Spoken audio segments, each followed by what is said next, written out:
please, the people of the state of California, by and through their attorneys, Summer Stephan, District Attorney, Callie A. Bright, Deputy District Attorney, and Jason Riley King, by and through his attorneys, Richard Hutton and G. Cole Casey, stipulate that, number 1, phlebotomist. On May the 16th, 2015, at 0318, the defendant, Jason Riley King's blood was drawn by Narbalita Charles in a medically approved manner, and that prior to the blood draw, the extraction site was cleansed with a non-alcoholic solution. As a certified phlebotomist, Narbalita Charles is medically trained to take blood samples as defined by Vehicle Code Section 23158. The blood that was drawn was placed in a vial containing the appropriate medically approved preservative and anticoagulant, ensuring the integrity of the sample. Number 2, chain of custody.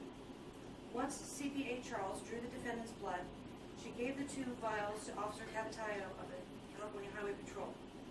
Officer Capitayo impounded the blood in a refrigerated locker at the California Highway Patrol, CHP, San Diego Area Office, under case number 2015-0359/evidence number 1500-3289, dated January the 16th, 2018. Final parties. So stipulated, Mr. Hutton? Yes, Your Honor. All right, so the jury then should regard those facts as having been conclusively proved. Thank you. You may call your next witness.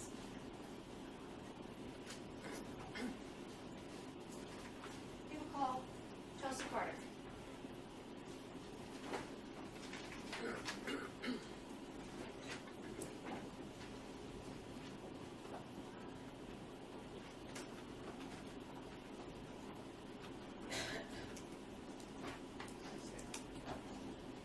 Do you solemnly state that the evidence you shall give in this matter is the truth, the whole truth, and nothing but the truth, so help you God?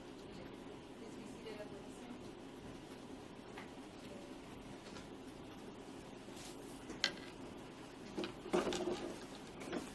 Please state your full name and spell your first and last name for the record. Chelsea Carter,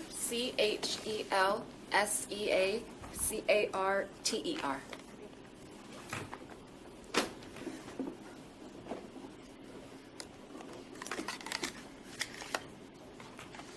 Good afternoon, Ms. Carter. Good afternoon. Ms. Carter, where do you work? I work for the San Diego Sheriff's Department Regional Crime Laboratory in the Forensic Alcohol Section. What do you do in the forensic alcohol section? We analyze samples, mostly blood, for their ethanol or drinking alcohol concentration, and also support the breath instruments used throughout the county for breath alcohol determination. And what is your actual title over at the crime lab? Criminalist 2. How long have you worked for San Diego Sheriff's Crime Lab? About 6.5 years. And during that entire time, have you been assigned as a criminalist in the alcohol section? Yes, I have.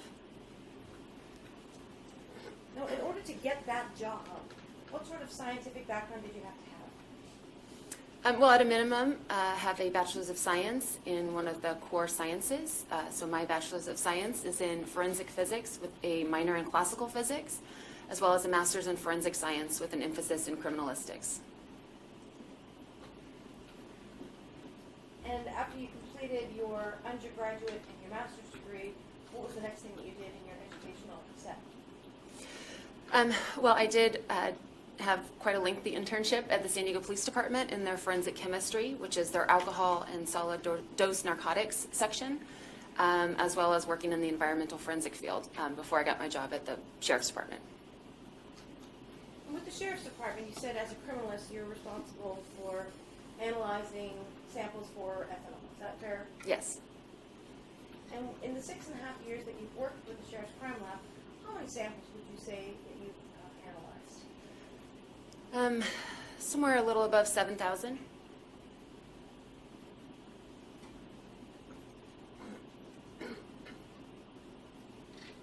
How many times have you testified in court before? About 200 times. Now, the field that you're in, doing basically a forensic alcohol examination, Is your lab actually accredited by some sort of an agency? Yes, we are. And what is that agency? We're accredited by the American Society of Crime Lab Directors Laboratory Accreditation Board under their ISO program. And do they have a short name or the initials of their name? Yes, ASCLAD Lab. And are there also certain standards that you have to meet in California that regulate how your lab operates? Yes, for alcohol, there's a California Code of Regulations called Title 17, and that dictates not only educational requirements for analysts like myself, but also testing requirements, reporting requirements, things like that. Now, in order to maintain your lab's accreditation through ASCLAD Labs, how do you make sure that everything is up to par? Well, ASCLAD Lab comes in with assessors every so many years to basically assess our program. So they look at each individual unit and our quality manual as well as our training and section manual to see that we're adhering to the standards we've set forth and that they're in line with other labs or other sections that perform similar analyses.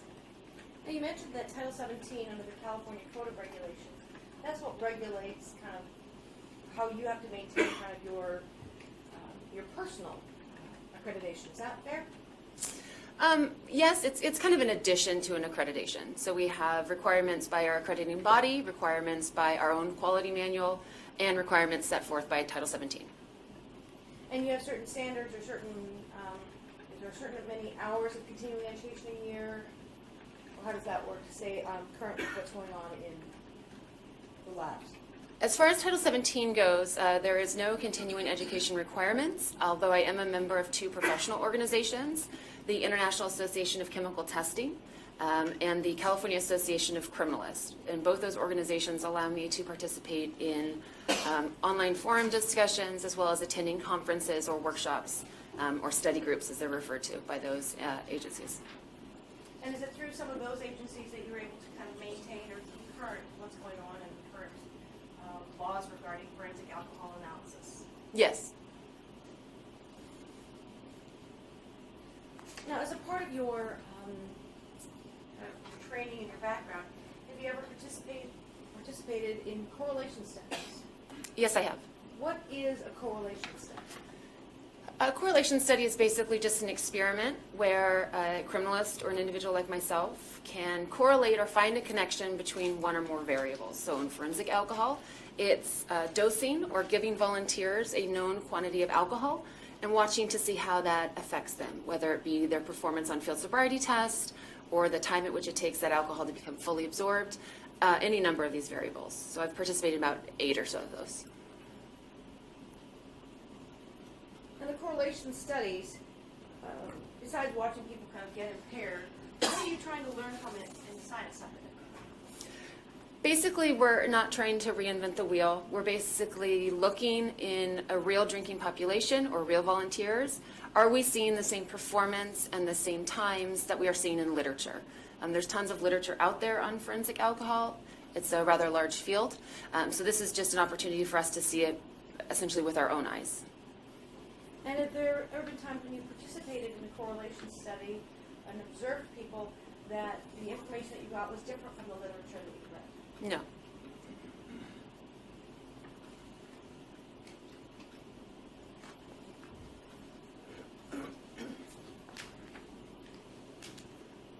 Now, based upon kind of everything that you've read, is there a certain level that you start to see mental impairment in individuals, blood alcohol level, that you see mental impairment in individuals?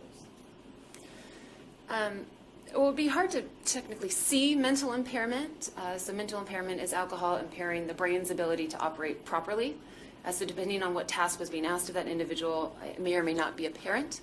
But basically, any deviation from 0 is impairment. The literature focuses on when that impairment makes it unable for a person to operate a motor vehicle with the same care and caution of a sober person. Is there a level which you would expect to see physical impairment? It varies person to person, but physical impairment can be seen at very low levels for a novice or inexperienced drinker. This is more commonly the outward signs of impairment. We think of slurred speech, problems with balance and coordination. So it can be seen at low levels with inexperienced drinkers, and sometimes more experienced drinkers. It's not seen until later, if at all, if they're even given a task that would manifest that impairment. When you talk about experienced drinkers versus ones that don't have as much experience, does that filter in, or does that kind of factor in the idea of tolerance? Yes, that's a form of tolerance. What is tolerance? Tolerance is your body's ability to cope or handle or adapt to large amounts of alcohol frequently being administered to the body. So it can be seen outwardly as an individual who would mask or hide their outward signs of impairment. So if someone, for example, knows that they have slurred speech, maybe they'll talk less or use smaller words. Or they'll, if they have problems with balance and fine motor skills, maybe they're less likely to stand and walk about, more likely to sit. So that's them masking or hiding those outward signs. Tolerance can also be referred to when talking about metabolic tolerance, or basically when your liver is exposed to large amounts of alcohol frequently enough, it will turn on extra metabolic sites to help break down that ethanol or alcohol. So you'll actually eliminate or break down alcohol quicker than a novice drinker. When you talk about intolerance, you're talking about one of the metabolic tolerance. Well, does that, kind of factor into how someone absorbs alcohol? No. It's strictly looking at the metabolic sites available for basically breaking down ethanol in the liver. And does that function differently than how a body absorbs alcohol? Yes, absorption is not dependent on a person's familiarity with alcohol. It's basically the alcohol moving through your system. Your stomach is where some of it, the absorption occurs, but the majority of it is in your small intestine. So absorption usually is referred to as the time at which it takes that alcohol to move from the mouth or that last drink into the small intestines and into the bloodstream. Well, let's talk a little bit about absorption then. If someone takes a drink of alcohol, what is the next process that how your body deals with that sip of alcohol? Alcohol is water-loving. It's hydrophilic, so it wants to be in water, and it can easily move into water or water bodies like alcohol. So the minute it's ingested, some of the absorption is occurring in your mouth, in your throat, and in your stomach, but the majority is in the small intestine due to the increased surface area. And so once someone's taken a drink of alcohol, it goes, kind of works out its way down their body into the small intestine. How does it go from being in the small intestine to getting into the bloodstream? Well, again, the alcohol can easily move into the bloodstream. It passes through the membrane in the small intestine very easily. And the small intestine is where we... Sorry. The small intestine is where we absorb the majority of our nutrients from the food we eat, and it's also where the alcohol passes into the bloodstream. And when the alcohol passes into the bloodstream, is that what we're testing for when we talk about blood alcohol concentration? Yes, the blood sample that's collected for alcohol determination is a representation of that alcohol or that blood that's circulating through the system. So once someone's taken a drink of alcohol and it works its way through their body into the small intestine, from there it goes into the bloodstream, and that's what's impacting, a person's, motor ability. Is that fair? Yes, it's going into areas of high water concentration, like your brain or your central nervous system, and then ultimately it will make its way into your muscle system, or basically areas with less water, and so that's where we get that outward sign of physical impairment as well. So when we're talking about how a body is absorbing alcohol, is there different things that affect the body's ability to absorb alcohol? For the most part, we look at two situations, whether an individual is drinking on a full stomach or whether an individual is drinking on an empty stomach. Those are kind of the extremes. And the food acts as a physical barrier. It slows down the alcohol's migration from the throat through the stomach into the small intestine. So if an individual has an empty stomach, I would expect them to be fully absorbed sooner than an individual who has a full stomach and is also drinking alcohol. Well, based upon all the articles that you've done and your experience with correlation studies, is there an average time that someone on an empty stomach absorbs alcohol? Yes. And what is that? In about 30 minutes from that last drink, I would expect an individual to have absorbed most, if not all, of that alcohol. Now, if someone has a full stomach, would you expect the time to be the same or different? Different. What would you expect on a full stomach? So the food is then slowing down the passage of the alcohol, so I would expect closer to an hour from that last drink.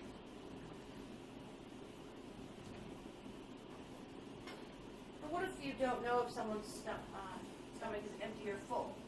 What then, when you're doing your analysis, your calculation, do you use?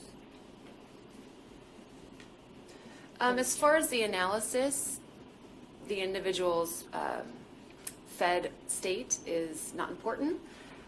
When doing calculations, generally for court, that is a piece of information I like to know to determine whether or not an individual, at the time the blood was taken or at the time I'm being asked to calculate to, if this individual was fully absorbed. What is the concept of burn-off? Burn-off and elimination are the same thing. I spoke of elimination a little bit earlier, but basically that's your liver breaking down the ethanol into components that can either be excreted or used by the body. And does everyone burn off alcohol the same way? As far as how we burn off, yes, we all burn off the same way, via our liver. The liver is the filter of the body, and it detects ethanol as a poison, so it will try to break it down metabolically and get rid of it. But individuals who have exposed their liver to large amounts of alcohol frequently enough will have an increased elimination rate. So someone who drinks alcoholic beverages more often, would it be fair to say that their body is more efficient in eliminating it from the body? Yes. And is there a way to kind of either calculate that, or how does that manifest itself? Generally, I take that into account, again, usually in court, when I'm being asked to calculate what a person's alcohol concentration would have been at a previous time. So I use a range of numbers for the elimination, encompassing those that have a higher elimination rate, as well as those that might have an unhealthy liver or a liver that's not functioning. And I use those numbers to calculate back into into the equation. Now, based on all of the research and the reading that you've done, are there certain symptoms that you see at different alcohol impairment levels? Yes. Let's start with 0.05% blood alcohol level. Would you expect to see any physical manifestations of mental impairment or any physical impairment? At a 0.05, I would expect mental impairment, in so much so that this individual would be unable to operate a vehicle. As far as the physical impairment, that does vary person to person, again, depending on whether that person is a novice or might have more experience with alcohol. When you say they're unable to operate a motor vehicle, what do you mean by that? At the 0.05, it's my opinion that there's enough mental impairment, or the brain is being impaired enough by that alcohol in the system that the individual is not operating the vehicle in a safe manner. This is based on a lot of recent papers that look at low-level impairment, but essentially your brain is trying to pick up pieces of information from your environment, catalog them, and decide whether or not an action needs to be made. When alcohol's on board, that whole process is diminished and slowed. So the brain's ability to pick up all the pieces of information from the environment are impaired enough that they would be unsafe to operate a vehicle. Well, alcohol, is it a central nervous system depressant or a central nervous system stimulant? It's a central nervous system depressant. So is it fair to say that you would expect to see certain physical symptoms with people that have consumed alcohol that are kind of symptoms of a depressant? Is that fair to say? Yes, it shares some similar characteristics with other depressants, but the way the alcohol is moving through the body, it's going to impair physically the smaller muscles first. So this is things like slurred speech. Our tongue is just another muscle. Fine motor skills, problems with our eye movement, commonly referred to as nystagmus. And then we'll move into the larger muscles, and this is where we see problems with balance and coordination.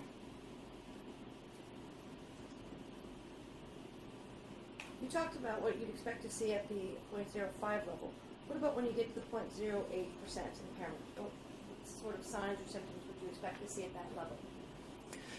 That mental impairment is still present, and in fact even more impaired at the higher level. I also would expect generally that smaller muscle impairment to be noticeable if the individual is given opportunities to show that or illustrate that. And some individuals could have problems with their larger motor skills, problems with standing and walking. Would you expect someone with a history or with an experience with drinking alcoholic beverage to not show as many physical symptoms at a 0.08 level? Yes, that's that masking I was talking about earlier. Are there any significant physical symptoms that you would expect to see if someone is, let's say, a 1.2, 1.3 blood alcohol level? Yes, the mental impairment, of course, would then also be more drastically impaired at that level, but the physical impairment, I would expect to see more outward signs of that. And the person's ability to maybe mask that might be diminishing, depending on the task that they're being asked to perform.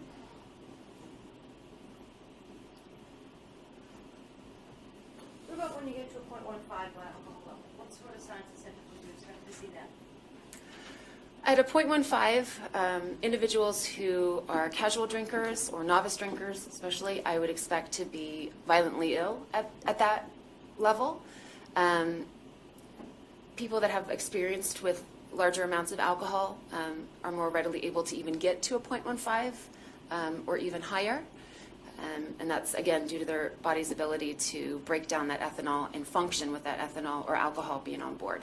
But that mental impairment, of course, again, is just more impaired, and that physical impairment, again, is present and impairing the muscle system. You said that at a 1.5 you'd expect that a novice would be violently ill, and by that you mean like sick to their stomach, right? Yes. Essentially throwing up. Your body is going to try to get rid of that alcohol as fast as it can because the liver is not able to do it quick enough, so it will expel. Are you familiar with the term FSTs? Yes. What does that stand for? Field sobriety test. And have you ever taken any classes or seen field sobriety tests demonstrated? Yes. Have you taken any classes regarding field sobriety tests?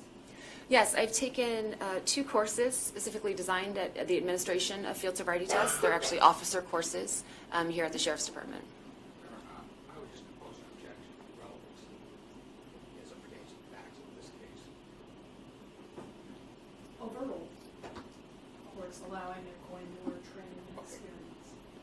With your experience regarding field sobriety tests, are you able to, based on your training and what you've read, what are they looking to show or demonstrate?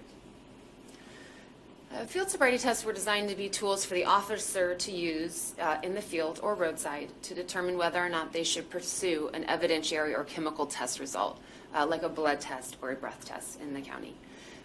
But essentially they're asking an individual to listen to instructions and repeat a series of motions or movements as they were instructed to do so. So it's engaging both the mental memory and understanding side of the brain, as well as, again, testing some of that physical ability to stand with your heels and toes together, put one foot in front of the other, things like that.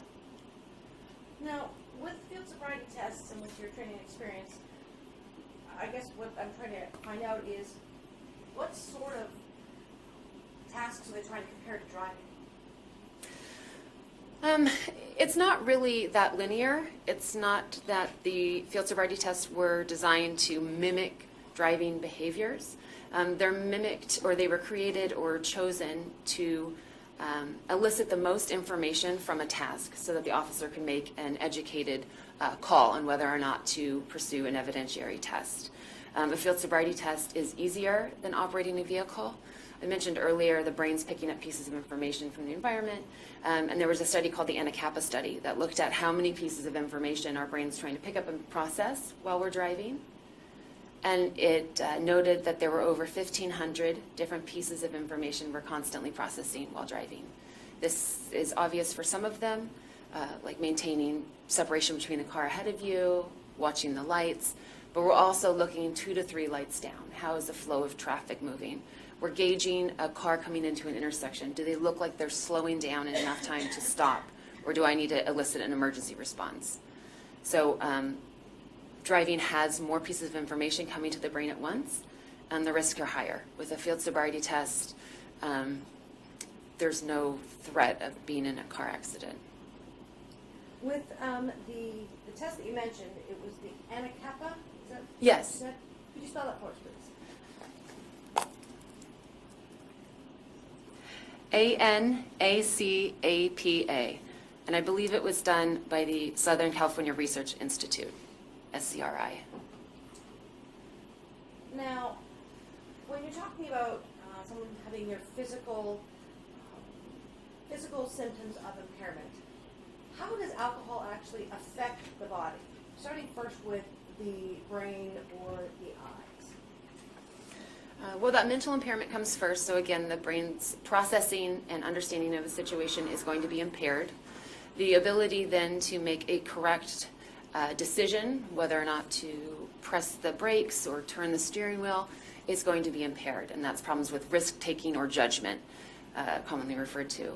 At the lower levels too, that small muscle impairment might be present. Again, that would be consistent with slurred speech, but also problems with the eyes, or that nystagmus, which is the ability for the eye to track smoothly across a horizontal plane. Would you expect to see in someone who is impaired with alcohol that you mentioned earlier there's some maybe depth perception. What are some of the other symptoms that you would expect to see with vision perception? Depth perception is one of them. Nystagmus is that bouncing or jerking of the eye. So essentially, as the eye is watching a moving object or tracking a moving object, the brain is skipping due to the muscle control, and the eye is not maintaining focus or concentration on an object. So if you can think of those 1,500 pieces of information, it's skipping over pieces of information. So the brain's not getting the full picture. Also, with night driving, there can be problems with glare recovery. So the colored part around your eye is opening and closing to adjust to changing light in a situation, going into a dark room or a bright room. But that's just a muscle, so that is slowed and impaired. So the ability to contract the muscle quick enough so that we don't have that blind spot or flash in our eye is diminished. So that can be a problem with nighttime driving and alcohol impairment. What other symptoms would you expect to see when someone is impaired for purposes of alcohol that would affect their ability to drive a vehicle safely? Well, once the mental system is impaired, those pieces of information are late and delayed in getting to basically the physical side of the body. So whether or not the brain has made a decision to turn the wheel or press the brake, that action is being slowed and impaired, and also not being fully capable of executing that. So this is where we see problems with overcorrecting or slamming on the brakes too quickly or accelerating too quickly. Again, it's that kind of judgment or the muscle's response to the signal being sent to it.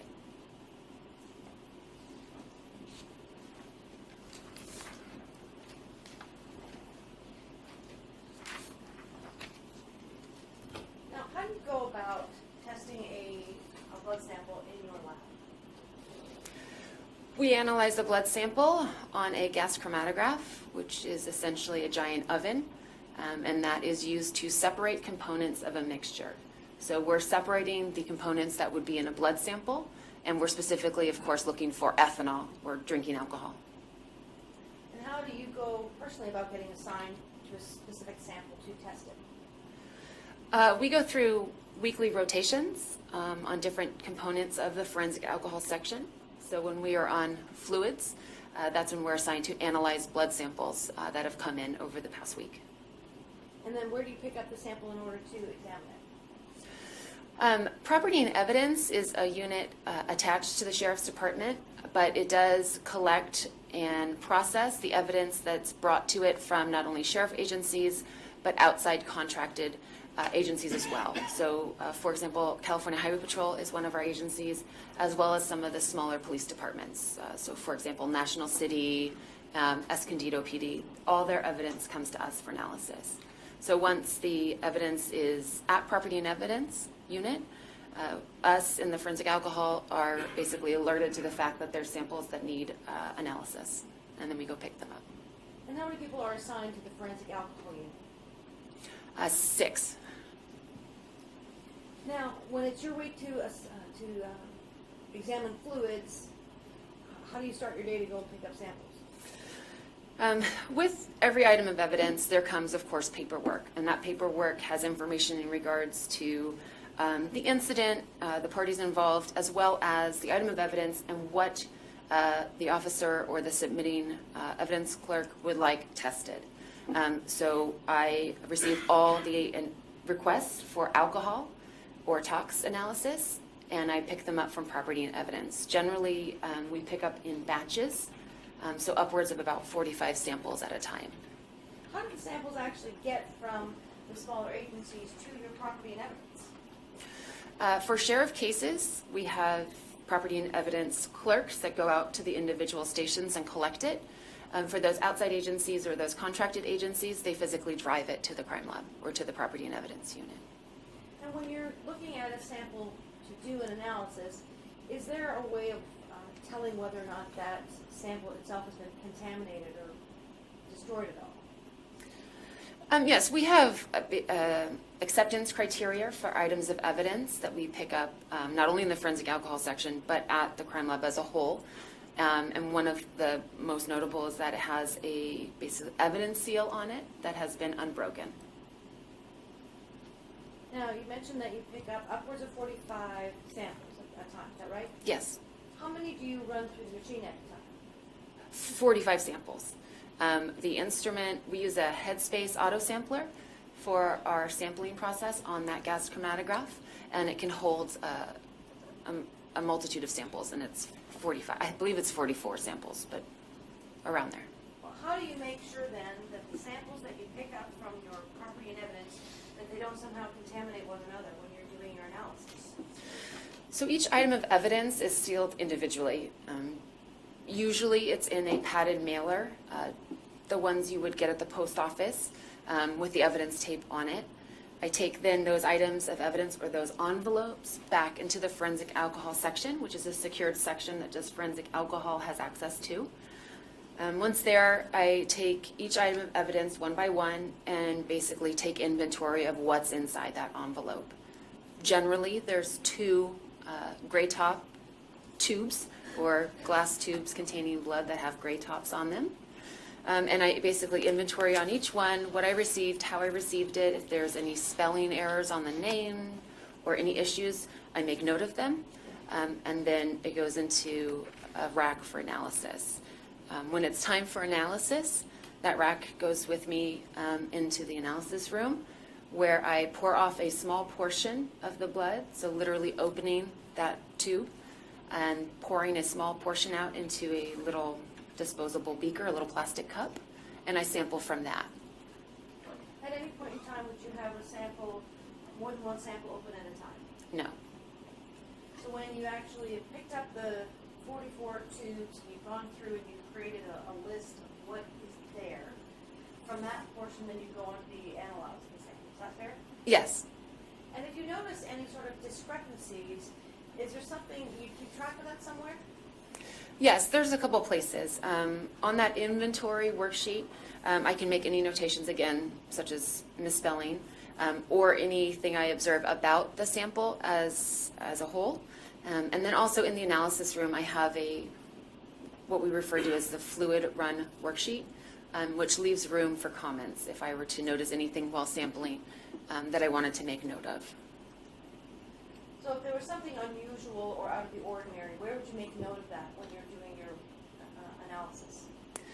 Most likely on that fluid run worksheet, since that's the paper with me at the time. But there are several places within a subject or sample packet that I would have an opportunity to make those notes. Have you ever had a sample that was contaminated? I don't collect evidence or receive evidence from property and evidence that is not sealed properly. So in that regard, no. I wouldn't have had it in my custody. And then once in the lab, if there was any sort of issue with the sample, our most common problem is that the vial actually gets crushed,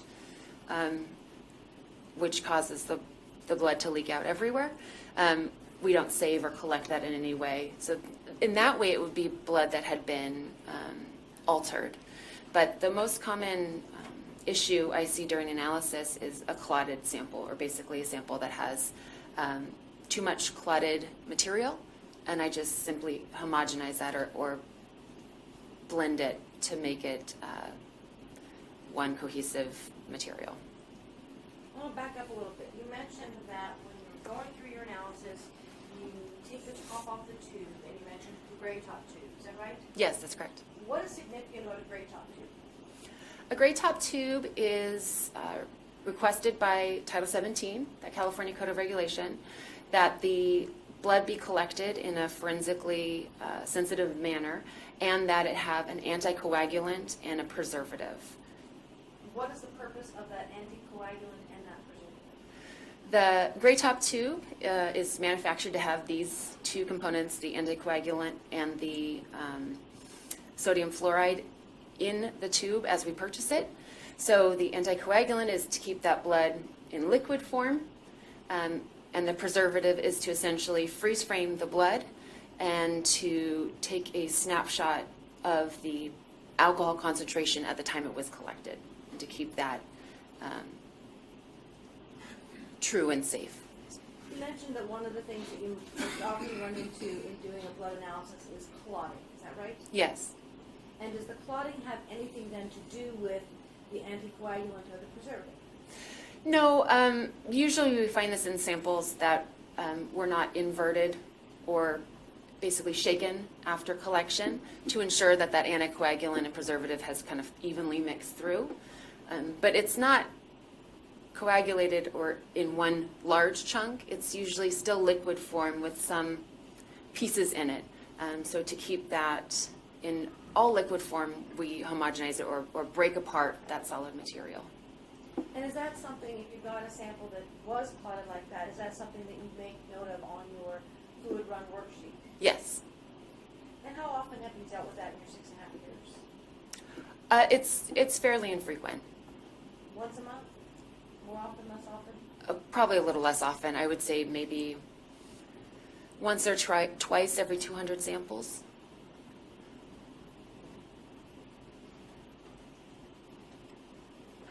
And does that change the actual integrity of the sample? No.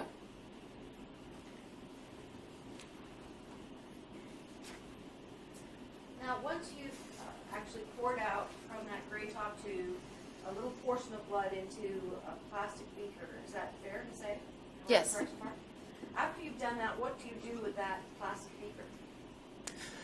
Well, I sample directly from that. So we have a diluter, which is essentially a fancy pipette that draws up a known amount of the blood, and I can dispense that into the glass tube or glass container that will eventually go onto the gas chromatograph. So I'm trying to take the sample from inside the gray tube into a form that it can go on the instrument to be analyzed. And once it goes into the glass tube, and then once all 44 of them are completed, is it fair to say at that point in time, that's when it moves into the machine for analysis? Yes. Then at that time, I'm ready to calibrate and performance check the instrument and then run the unknown samples. How do you make sure that when you're moving the blood from the beakers into the glass tube, that there's no contamination at that point in time? Well, again, as good lab practice, only using or operating with one item of evidence at a time, meaning when I'm handling one of those gray top tubes, that's the only tube kind of set out in front of me. It's the only one I'm dealing with at this time. As soon as I'm done with it, the cap goes back on, it goes back in the rack, and the glass tubes I've made for the GC or the instrument are then capped, and also the unique lab ID number that's been assigned to each of these vials is transferred onto those glass tubes that go on the instrument. So we don't track our samples by the name of the individual, for example. It's by a unique number identifier. Well, and how does it get that number? So I mentioned it comes originally in a padded mailer, which is an item of evidence That item has a barcode, which is used for property and evidence as far as their organization and moving of items of evidence, how they keep track of that.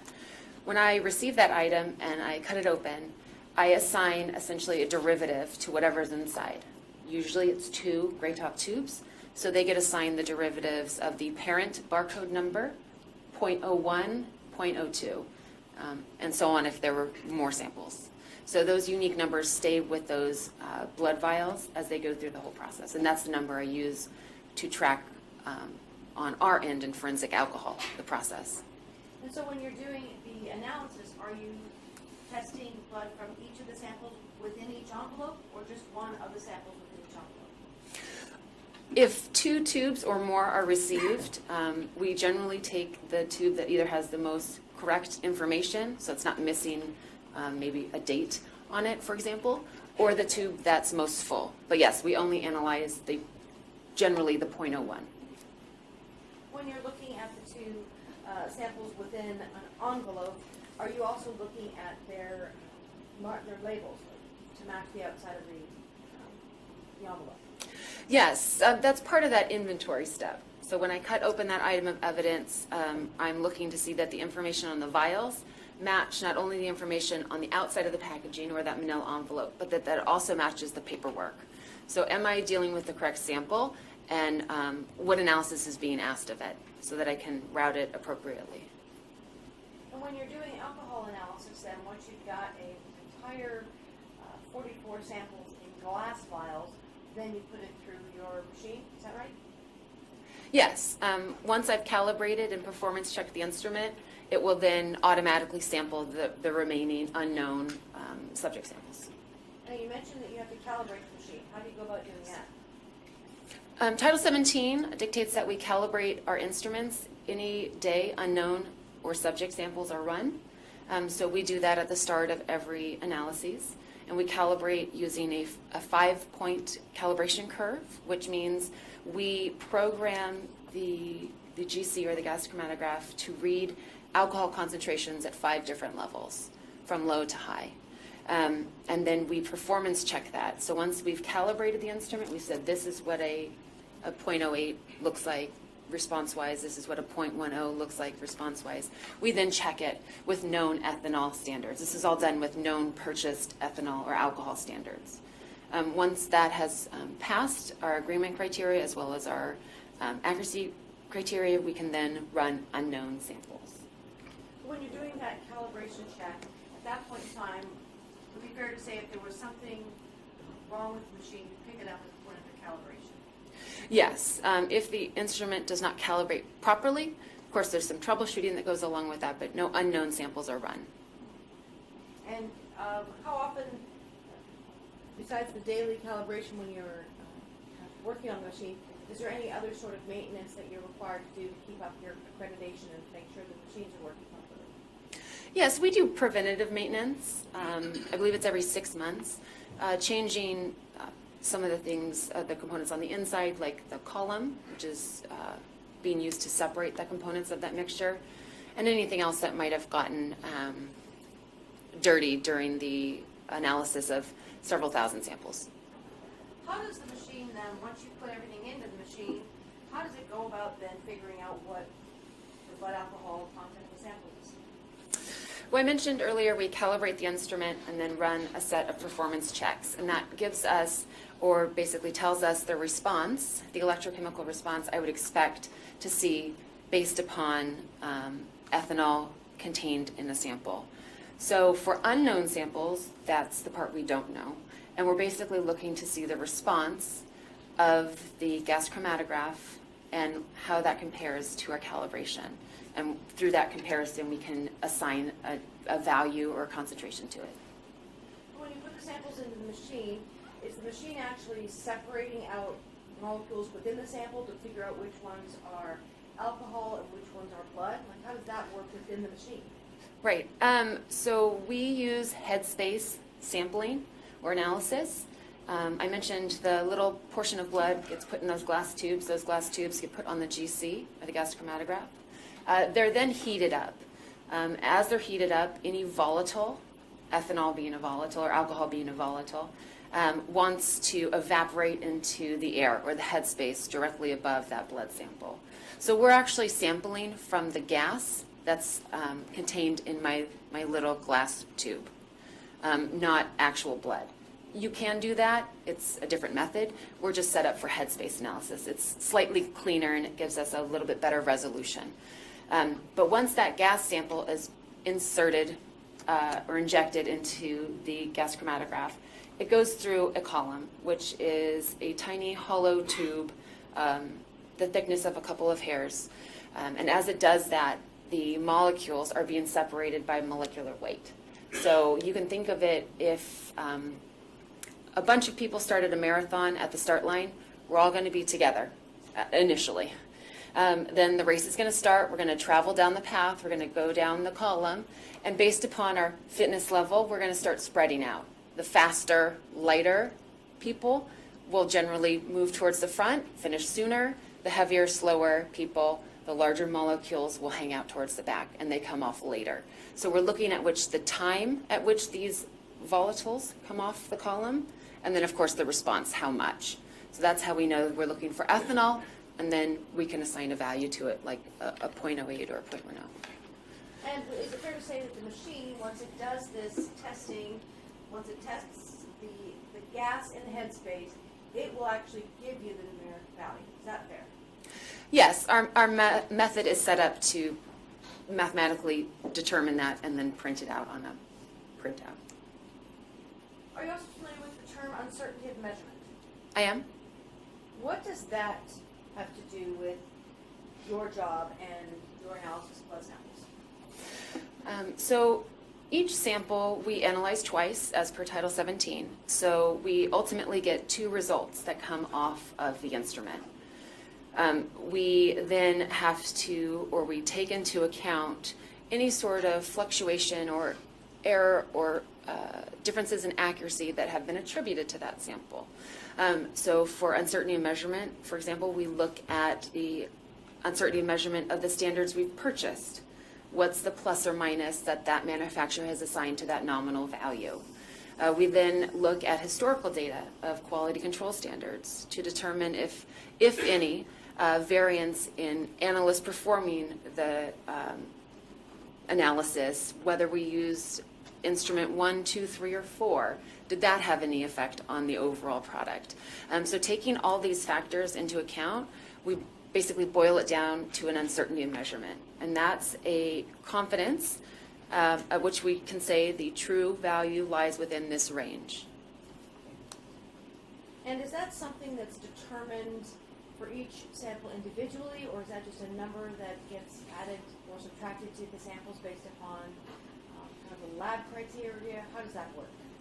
We calculate our uncertainty measurement every year to determine if it is changing or moving, if adding analyst or adding different instruments has changed or affected our uncertainty measurement. So we do evaluate it, but essentially we calculate all those factors into one number and apply that number to any unknown sample that comes off of our instruments.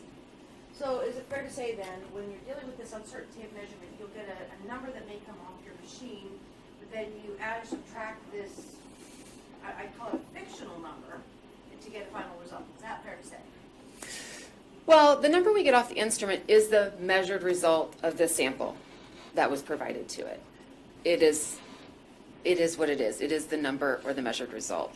The uncertainty in measurement we apply in addition to it, so generally speaking, it's the value plus or minus a certain percentage. And that's to incorporate any variability that we would have seen and to say that the true known concentration would be in this range, but more likely in the middle, which is the measured concentration of the instrument. Why does your lab use uncertainty of measurement? It's a good lab practice. It's also required for our accreditation that we have basically looked at any variable that would affect the accuracy of our instrument, and that we have taken that into account, determined the uncertainty of measurement as a whole, and we apply that to the work product that comes out of our lab. So would it be fair to say that that uncertainty of measurement Does it give you a wider range for someone's blood alcohol or a narrower range? Well, we'll give you a wider range because the measured result is just one number, no range. And this gives you a plus on one side and a minus percentage on the other. So it gives you a range there. But it is a standard bell curve, meaning that it's less likely to be at the extremes of those. The true nominal value is less likely to be at the extremes of those ranges and more likely to be in the middle. And we operate with a confidence level of K equals 3, which is 99.7% confident that the true value lies within the range we've calculated. So when you're talking about the bell curve, you're talking about statistics, correct? Yes.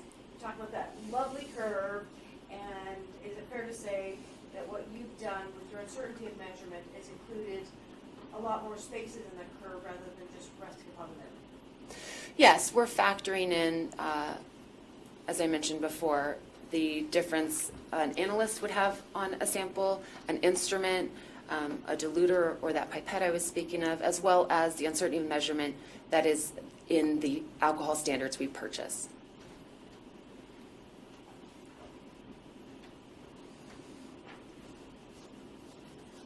Ms. Carter, I'm showing you a sample that's marked as Courts Exhibit number 89. Could you take a look through that packet, please?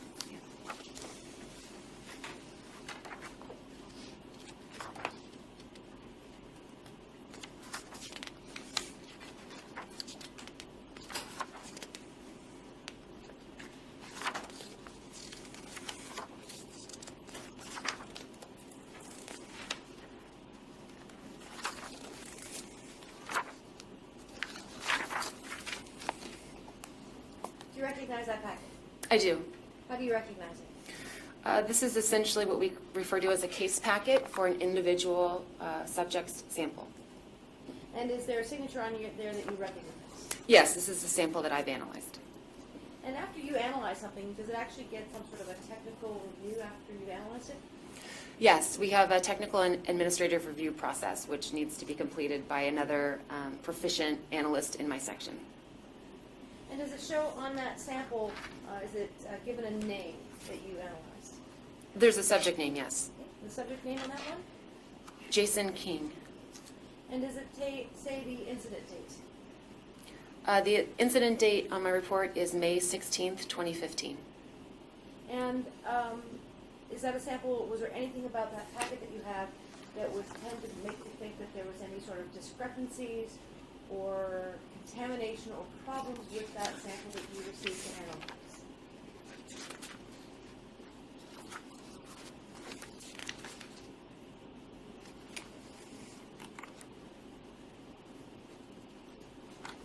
No. When you received that sample to analyze, was it asked to be analyzed for blood alcohol level?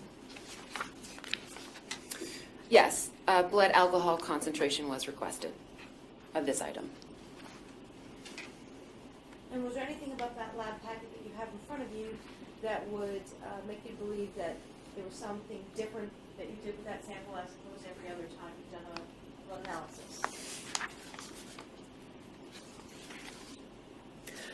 No, I would just correct my previous testimony at the time that this sample was done 3 years ago almost now. We were running a 3-point calibration curve instead of that 5-point, which we currently run. And what is that difference then? Really not too different at all. So instead of checking or calibrating our instrument at 3 distinct intervals, we're now looking at 5. So we were able to, essentially what we ended up doing was going lower than our lowest calibrator we had during this method, and then higher than the calibrator we had in this method. Now, based upon your analysis of the sample, do you actually create this report at or near the time that you're doing the work? Yes. And when you're doing your analysis, are you actually inputting this information into a computer, or how does that work? Most of this paperwork is either generated by the gas chromatograph or has been handed to me through the evidence process and inventory process. The final report, which is page 1 of Courts 89, is created or typed by me, and that's from the data that follows, or the pages that follow. And based upon your final report, were you able to come up with a reported blood alcohol level? Yes. And what was that? The two measured results were a 0.158 plus or minus 0.010. And the second result was 0.160 plus or minus 0.010. So that's the measured result with the uncertainty of measurement. And the final reported result at the time, we were mandated by Title 17 to report to 2 digits instead of the 3. So we took the lowest of those 2 results, subtracted the uncertainty of measurement, and then truncated or lopped off the 3rd digit. So the reported blood alcohol result was a 0.14. And so you're saying that now it would be different as far as what the result would be? Yes, April of last year, Title 17 had its first edit in about 30 years, and it allowed us to report with 3 digits instead of the 2. When you're doing any sort of calculation, though, do you use the number that you have with the uncertainty of measurement, or do you use what I would call the raw numbers from your analysis? I used the raw numbers. Those were the values that were measured. Now, are you able to take a known number and actually then work back in time to determine what someone's blood alcohol level would have been at the time of a certain event? Yes, if given certain pieces of information. What are some of the pieces of information that you would want? At a minimum, the time I'm being asked to calculate to, but any sort of eating and drinking pattern would be helpful. So if I give you a certain scenario, do you need to know the individual, whether it's male or female, height or weight, anything like that? Only if you would like me to illustrate how many standard drinks that would be approximately. So the height and weight of the individual changes the alcohol concentration that one standard drink or any beverage that contains 14 grams of ethanol, how it would raise their alcohol concentration.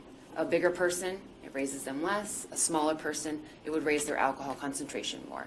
So I use that to determine approximately how many standard drinks would be in their system at a certain time. Well, if I give you the following scenario. Last drink is consumed at 1:16. A driving event occurs at 01:39. A sample is taken at 0318.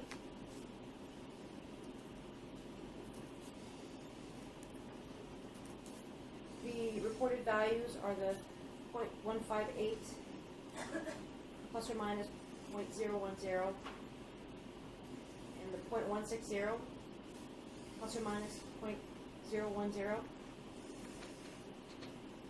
There is no known food history. Can you give us what the absorption would be, or can you first of all tell us whether or not you believe that person would be in an absorbing phase of alcohol or a burn-up or metabolizing phase? Well, for that question, I'm looking at the time the last drink was consumed, and I presume the time you would like me to calculate to, which is the 1:39 or driving time. Correct. So that's approximately 15 to 20 minutes since the last drink was consumed. So I wouldn't expect the entirety of that drink to be in the system. Not knowing anything about the food in the stomach, again, looking at empty stomach versus full stomach, if 15 to 20 minutes have elapsed on an empty stomach, again, that time being approximately 30 minutes, I would expect the majority of the alcohol to be in the system, but not all of it. So I could account for that in my calculations.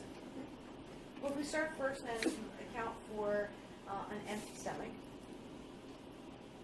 if you have those numerical results, and the sample was taken at 0318, can you calculate on an empty stomach what the blood alcohol level would be at 1:39?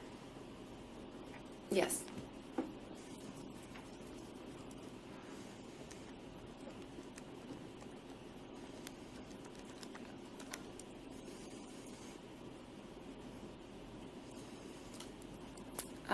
For this not not fully absorbed individual, can I have the gender and weight, please? It is a male, 170 pounds.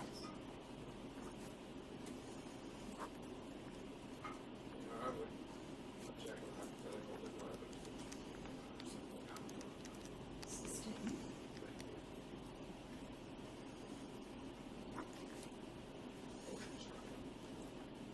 There's been no answers.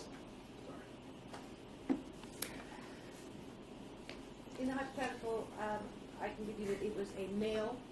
If you use that in the hypothetical, that you're being asked to create an analysis, a male at 170 pounds. Same objection. Reference.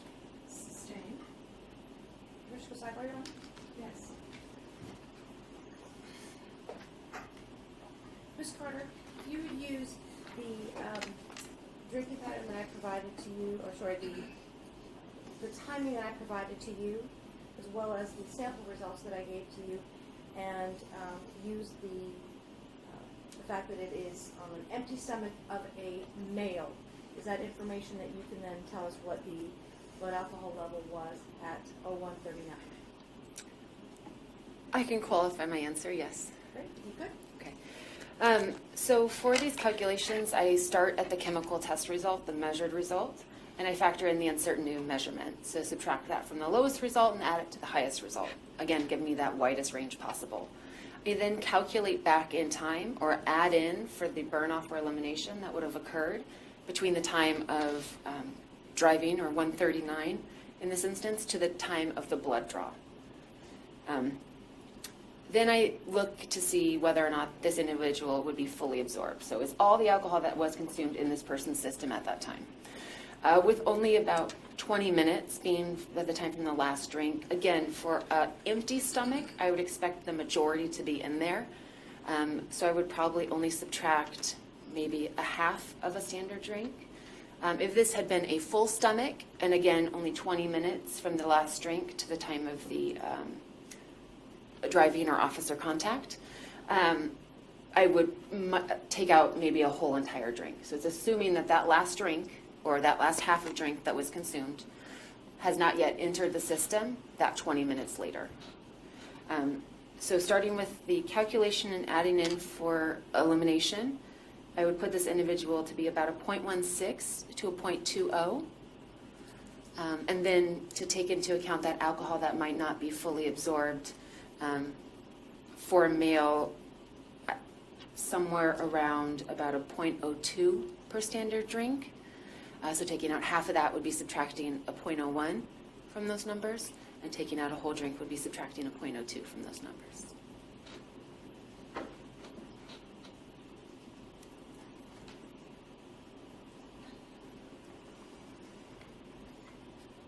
And for an average male, can you say what, you said that one standard drink would be a 0.02, is that right? Without given a weight, generally I would expect that for anywhere between about 150 to maybe 190 pounds. Of course, if a male is on extremes outside of that, that number might change more drastically. But again, it's just used to either remove alcohol that I'm to assume is not in the system, or to determine how many standard drinks are in the system at the time. So then if you're using 0.02 as a burn-off rate for a standard drink, would it be fair to say that in order to determine how many drinks someone might have in their system, you would divide the number that you came up with by 0.02? Yes, except the 0.02 is not the burn-off or elimination rate. It's how much one standard drink or any beverage that contains 14 grams of 200 proof reagent-grade ethanol, which is about a 1.5 ounce shot of 80 proof or 40% liquor, a bottle, a can, or of your standard domestic beer, approximately 5% alcohol by volume, and a glass of wine, 4 to 5 ounces, approximately 10 to 12% alcohol by volume. So that shot glass, that bottle of beer, and that glass of wine all contain the same amount of ethanol. and are considered standards. So when I say I'm removing one or half of those, it would be taking out half of that beer or that whole beer. And so if someone had an empty stomach, would it be fair to say that you're, on an empty stomach, if you remove that last drink that might have been absorbed around 1:16 in the morning, in your hypothetical, would it be fair to say that your analysis then would be a blood alcohol level between 0.15 to 0.19? On the empty stomach, I would only remove half of that standard drink. So those would be the numbers, a 0.15 to a 0.19. If I were to take that whole standard drink out, this individual was drinking on a full stomach and that food has slowed the movement of the alcohol, I could entertain taking out that whole beverage, which would be approximately a 0.02. And that would be a 0.14 to a 0.18. And how do you determine whether or not someone's on an empty or full stomach? How soon would someone be eating for it to be one or the other? Usually I determine that by information that's provided to me on eating or drinking. But if an individual has eaten food and then drinks on top of it, that would be considered a full stomach. When I say full stomach, it's not an individual who's eating and drinking over a long period of time, kind of socially, like you would at maybe a barbecue. That's called social drinking, and it's actually a third style. If someone has a full stomach, how soon or when does it become from a full to an empty stomach? Is there a passage of time? I'm sure it depends on the meal, as far as whether it's a fatty, heavy meal, a lot of carbohydrates, or a lighter meal like a salad. But generally speaking, about 4 to 6 hours is how long it takes food to be broken down and used. If you learned in this hypothetical that there were fast food that was consumed at 4 o'clock in the afternoon, the drinking is at 01:16 in the morning, and the driving is at 01:39, would you determine whether or not that person had a full or an empty stomach? They would be empty stomach by 1:16. If that person also then consumed pizza at around 7:30 in the evening, would you say that the fact scenario remains the same with the drinking at 1:16 in the morning, the driving at 1:39, would you say that that individual had a full or empty stomach? I would say still empty stomach. Of course, that could depend on how much pizza was consumed, and if it ended at 7:30 or did pizza consumption start at 7:30 and take an hour, some variables. Now, if I was to give you another scenario, do you think based upon learning information regarding a crash, that with the information and the training that you had, you could determine whether or not someone would be under the influence for the purposes of driving? Well, my opinion on impairment or whether an individual is under the influences for the purposes of driving is almost entirely based on my chemical test result. That's a known value that I have analytical data for. Information in regards to driving pattern or subsequently a crash or field sobriety test performance would just allow me to say whether that's consistent with, but at this alcohol ranges or any of the ones I've spoken to today, this individual would be impaired. And that's anywhere from the range of the 0.14 to the 0.20 that you provided? Correct. And under any of those, even if someone had tolerance or experience with drinking, would you still say that they're under the influence for the purposes of driving at those levels? Yes, the tolerance only comes into play on the outward signs of impairment. That mental impairment is there. There's nothing a tolerant drinker can practice or become better at, firing neurons. It's strictly looking at the outward signs of perceived impairment. This time around, I would like to offer what was marked as exhibit number 89 in evidence. Any objection? No. 89 is received. I have no further questions for this witness. All right, you may cross-examine, Mr. Hutton.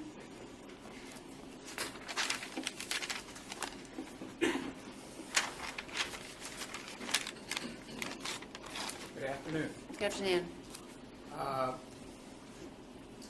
Let's talk about just some basics first, if we could. mentioned mental impairment. It's true, is it not, that you cannot build up a tolerance to mental impairment? Correct. Okay, so when you talked about tolerance with the jury earlier, you were talking about physical appearance, physical tolerance.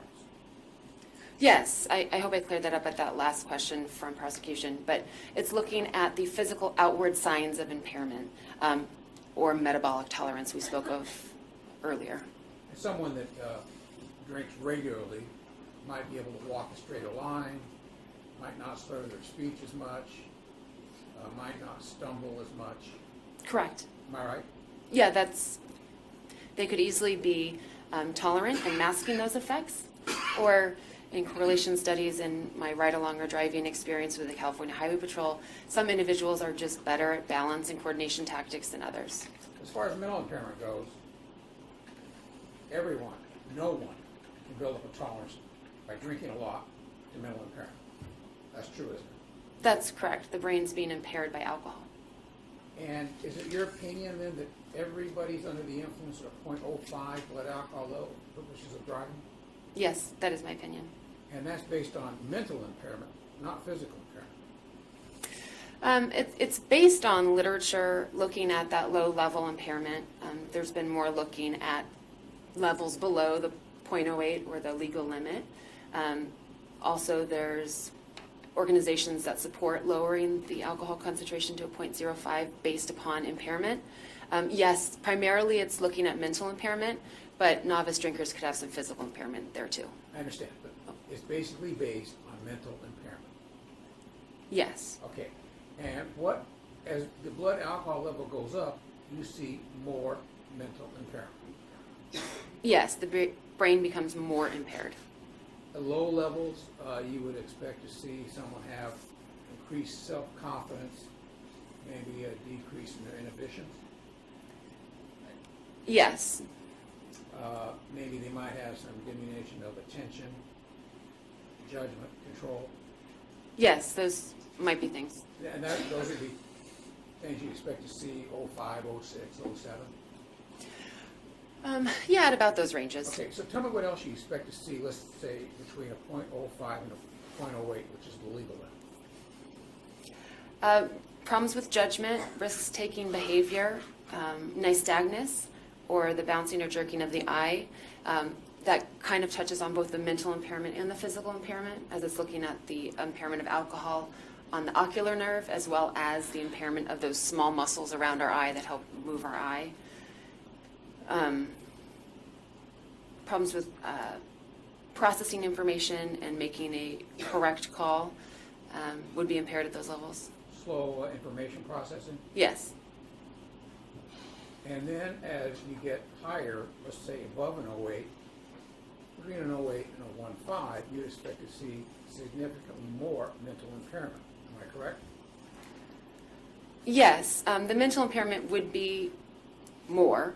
As far as whether you see the mental impairment, that kind of dabbles a little bit into the words I'm using for the physical impairment, which is those outward signs of impairment, which I would expect to start being apparent at this 08 to a 0.15 level. You expect to see emotional instability, Yes, possibly.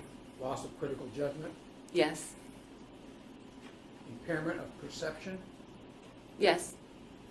memory. It can affect at this level, probably closer to the 1.5, the 0.15. By the 1.5, you'd expect to see what kind of problems with memory would you expect to see someone with a 1.5? It's possible that they would have short-term memory problems. Comprehension. That's possible. And then around the 1.5, you'd also expect to see disorientation. Again, that kind of depends on the individual, whether or not this would be an alcohol concentration that's new for them. That would attribute more to the disorientation. How about mental confusion? Again, the mental impairment would be there. The mental confusion, I guess, is I'd want to know what tasks they're being asked to do to see whether or not it was putting pressure on the mental or physical side. Do you think someone, there's been evidence here that concerning person to consume 8 drinks minimum in less than a 2-hour period. If that's all you knew about that person, would you think that their judgment would be impaired? Do I have a gender or weight for this individual? Female, between 150 and 190. Objection. Like a foundation. Sustain, foundation. Female, Just female. there's no evidence as to weight. Okay. Well, while we're talking about men and women, let me ask you about this. Back. You said earlier that alcohol is water, loves water, okay? Men have about 10% more water in their bodies than men do generally, don't they? Then women do? Than women do, yes. Yes. So when I asked for the gender of an individual, especially when looking at how much one of those standard drinks would affect them, I'm looking at obviously the size, big or small, but then the gender. Women do have more fat, so we have less area for the alcohol to mix into than a man, and this is for childbearing purposes. Okay. But yes, there's a difference. So what it means is that if you had an identical man and woman standing side by side, did everything the same as far as eating, the amount they had to drink at the exact same moment, the woman would be about 10% higher blood alcohol level content than the man? I wouldn't want to assign any sort of percentage to that, but yes, her alcohol concentration, all things being equal, would be higher. The man has more water for that alcohol to dilute into, so they would be slightly lower. And the man has about 10%. A man has about 10% more water in the body than a woman. I would hate to assign any number to it. Okay. So if you had a female that had 8 drinks in less than 2 hours, do you think that person's would be mentally affected by those drinks if that's all you knew? Yes. And to what extent do you think that person would be mentally affected? So determine this in the impairment of an individual. I'm looking at basically the alcohol concentration based upon this hypothetical. This is generally referred to as a forward extrapolation versus a retro, which I did before, or backwards, starting at a chemical test result, working back in time. For this hypothetical, it's working from a drinking pattern and moving forward, what this individual would be at a time after drinking has stopped. Again, if we just use that 0.02 for a standard drink, times 8 is going to be about a 0.16. And then there is 2 hours of elimination, because it took 2 hours to consume this quantity, subtracting anywhere from a 0.02 to a 0.05. This person would still be over the legal limit and impaired for the purposes of driving. And you would also expect that they would be mentally impaired to the extent that they wouldn't be an accurate historian of the events that occurred that night if they were asked about it a couple days later. True? It may or may not be affected. There's no way to determine whether or not an individual had problems with that at that time. Would it be consistent, or would it be reasonable if that person would have difficulty in recalling details of events that occurred 2 hours later, during or immediately after the drinking period? Objection, facts not in evidence. I'm sorry, I misspoke. 2 days after the drinking period. I don't know whether to say they would or wouldn't. It's possible, especially if their alcohol concentration was high at the time these memories are being put or committed into the brain. Thank you. Adam, all good, Carl. Yes, Your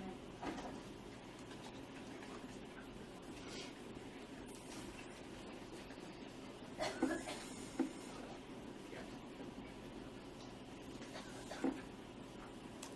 Assume, once again, if the drinking stopped at 1:16, 15 minutes later, this person would still be absorbing alcohol into their system. Am I correct? Yes, and I touched on that with my hypothetical. If they're drinking on an empty stomach, although I would expect the majority of it to be there, I would take out that half of a drink, basically stating that half of that drink that was consumed is not in their system. And if this person, same scenario, was on a full stomach, I would take out an entire drink. And again, I did both those calculations. Alcohol goes into the bloodstream, and it kind of is a bell-shaped curve. It goes up, makes a curve, and comes back down to zero, correct? That's a generic demonstrative example of a drinking pattern. Of course, this depends on how fast and how much the person is drinking over a period of time. But yes, you consume alcohol, your alcohol concentration goes up, you stop drinking alcohol, you become fully absorbed, and then elimination or burn-off is the only factor at play, and that's that down side of the bell curve. Suppose you had a person that on the way up they're at 0.15, then they get up to the top, now they're coming back down, they're at 0.15. You would expect that person to be more impaired going up than coming down, wouldn't you? At the 0.15 level? Yes. No, a 0.15 is a 0.15. They're impaired the same. I believe you're referring to the Mellanby effect, which is an individual's perception of impairment during the rising phase and during the elimination phase. And that's due to your body basically adapting to an impairment level and it becoming a little bit more familiar than on the rising stage. So if you want to think of it like if an individual was to get on a boat in the ocean, you're going to first step on and you're going to have problems with balance and coordination. But as soon as your body gets used to that moving boat, you'll be more readily able to walk about the boat. Nothing's changed, but your body has adapted to that slight impairment or alteration. And just so I'm clear, the person that stopped drinking at 116 at about 130 would definitely still be in a situation where their blood alcohol level would be rising at that point in time. Yes, they would be rising. The question is, how much am I to assume is still being absorbed? And that's where that varies based upon time of drinking and eating. Thank you. Redirect. None here. All right, Ms. Carter, thank you for coming in. We'll redirect this time. So let's take our afternoon break. We're in recess until 10 after 3.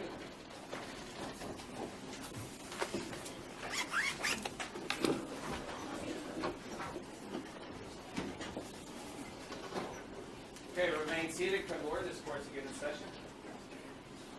All jurors are again present together with counsel and Mr. King. Ms. Bright, you may call your next witness. Thank you. Call Scott Parent. Do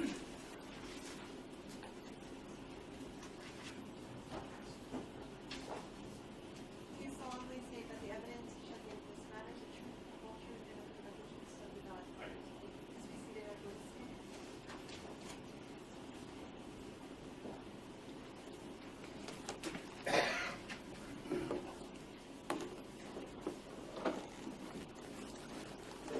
Please state your full name and spell your first and last name for the record. Scott Parent, SCOTT, PARENT.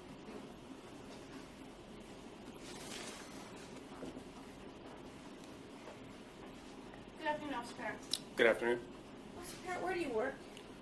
Currently, I'm temporarily assigned to the CHP Temecula area office. And what is your current assignment? I'm an acting sergeant How long have you been working as an acting sergeant? since October. Before you worked as an acting sergeant, where were you assigned within the CHP? The multidisciplinary accident investigation team. Is that considered called the MATE team for short? Yes, And how long were you with the MATE team? about 11 and a half years. Before you worked with the MATE team, where were you assigned to the California Highway Patrol? I did 5 years at the West Valley CHP area, and then I did 1 year working patrol at the San Diego CHP area.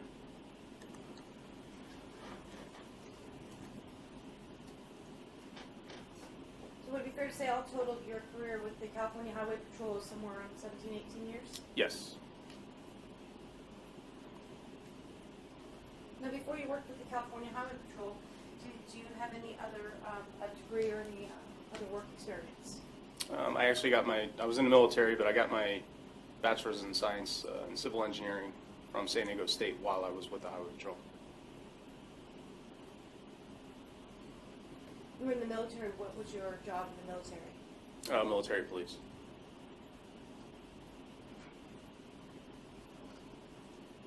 You mentioned that you got your degree, your Bachelor of Science in Civil Engineering. When did you get that? In 2011. When you were working on the MATE team, what was your role or what was your title? I was an investigator, so some of my responsibilities were to conduct reconstructions of traffic collisions. When you're conducting a reconstruction, what does that mean? My best definition of a reconstruction is you look at the crash, you analyze all the elements of the crash, consider those kind of pieces to a puzzle, and what I try to do is fit all those pieces of the puzzle together to determine exactly what happened and how the crash occurred. And in the time, the 11 and a half years that you were with the MATE team, how many collision reconstructions were you involved in? I would probably say 150 to 175.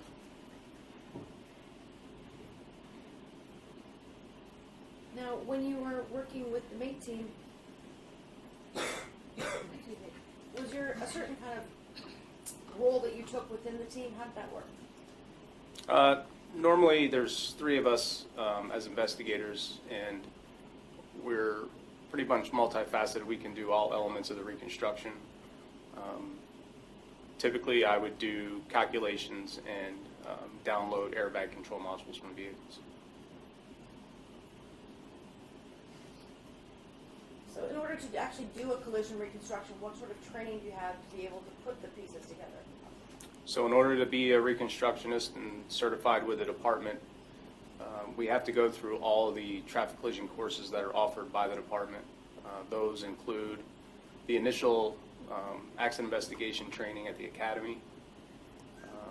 Once you get out of the academy and you're working the road, you can go to intermediate accident investigation.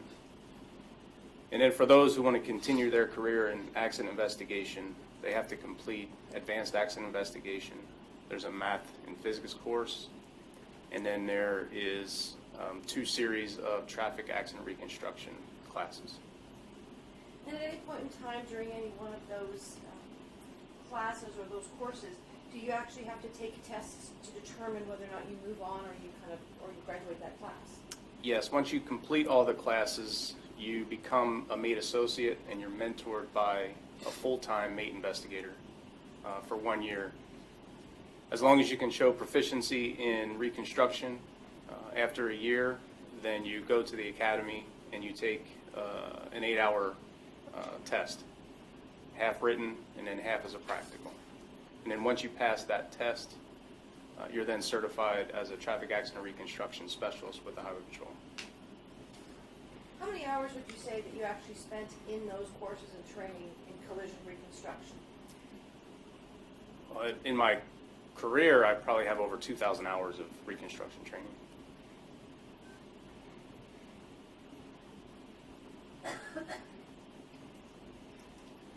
Some of the training that you received over your career, training that's separate from what you've received within CHP? Yes. Do you hold any, besides being a reconstructionist with the California Highway Patrol, are you members of any organizations or anything like that? I am certified with ACTAR, which is the Accreditation Commission for Traffic Accident Reconstruction Specialists. That's kind of a worldwide certification, so people throughout the entire world gets certified through ACTAR. The steps to get certified through ACTAR are similar to the CHP, where you have to submit a resume to prove that you're proficient in reconstruction. And then similar to the CHP test, you do an ACTAR test, which is also 8 hours. That includes a written and a practical portion. And are you currently using your collision reconstruction experience as an active sergeant? Obviously, I always bring my skills to the road if I'm at a traffic collision. I'm always looking to use my skills, so whether that be assisting other officers with documenting a scene or determining how a collision may have occurred. So, yes, I still do. Now, in the time that you're with the MATE team, is there a certain protocol or a certain type of cases that MATE gets involved in for the CHP? So the CHP there's two cases in which MATE shall be utilized. Those two cases are a collision involving serious or major injury involving one of us, or a Caltrans worker or subcontractor. And the other one is if one of our departmental aircraft crashed, we shall be utilized for that as well. The rest of the time, is mate called out to assist with the scene based upon either an area's request, a captain's request, or a lieutenant's? Yes, many times we get utilized to assist the area when they need help in conducting a complex investigation, particularly those that involve prosecution. Were you actually called to get involved with the crash that occurred on the northbound lanes of State Route 163 in May of 2015? Yes. When did you actually receive the call for mate to get involved? We got approved to assist on May 19th. And when you got approved to assist, it's fair to say that the crash occurred a couple of days earlier, is that right? Yes. When you then get involved in the scene, what is your responsibility? Well, initially it depends on what the area requests assistance in. I think initially in this particular case they wanted assistance in downloading the airbag control modules in both the vehicles involved in the crash. That subsequently expanded to doing a complete reconstruction, including physical evidence documentation at the scene. Now, when you get involved in a case for the area, what information are you given before you go out or you begin your work? Normally that soon after a collision, the only thing that we're really given is a preliminary traffic collision report, which generally is a 3-page report that just has party information on there. We get the photos that were taken at the scene and perhaps some vehicle storage information from the vehicles. And when you say that you get the photos that were taken at the scene, is it fair to say that some of the photos might be day, some might be nighttime photos? In this particular crash, I believe we looked at both the scene, which were, I think it went into daytime, but definitely nighttime photos and then daytime photos of vehicles that are taken at tow yards and such. And at any point in time, did you actually go out to the scene of this crash? Yes, after the fact. When you say after the fact, what do you mean? We didn't go to this scene until July 5th. Now, when you went to the scene on July 5th, why did you do that? As I stated earlier, we kind of expanded our involvement once we got the data back from the airbag control modules to include a complete reconstruction. As part of that reconstruction, we wanted to document whatever physical evidence was still at the scene, as well as the geometry of the roadway. Why are you looking to get all that information? Well, that's just one of those pieces of the puzzle that I need to accurately reconstruct the traffic collision. Now, you say that you're also given the photograph. Do you use any of the information that you get from the, let's say, the scene photographs in order to properly do a reconstruction? Yes, in this particular case, we went several months after the crash, so obviously there was some physical evidence that was no longer there when we surveyed the scene. However, what was present was several orange paint markings that were marked by the officers on scene that night of the collision. And using those photos that they took in conjunction with the actual officer from the San Diego area who was at the scene that night, we were able to determine what a lot of those orange paint markings were as far as physical evidence goes. And when you're looking to determine what the evidence markings were, why do you do that? Again, the physical evidence is very important in determining how the collision occurred. So obviously any time that we reconstruct a traffic collision, we want to make sure that we document all the physical evidence that was present. You also mentioned that you went to the tow yard, is that right? Yes. Did you go to the tow yard with your motor services specialist, Mr. Carlson? Yes. Were you there when he was performing some of his mechanical inspection of the truck involved in this case? Yes. Now, when you got to go to the scene, to the tow yard, were you able to, at that point in time, get a look at the vehicles involved in the crash? Yes. Were you also able to take a look at the Prius that was involved in the crash? Yes.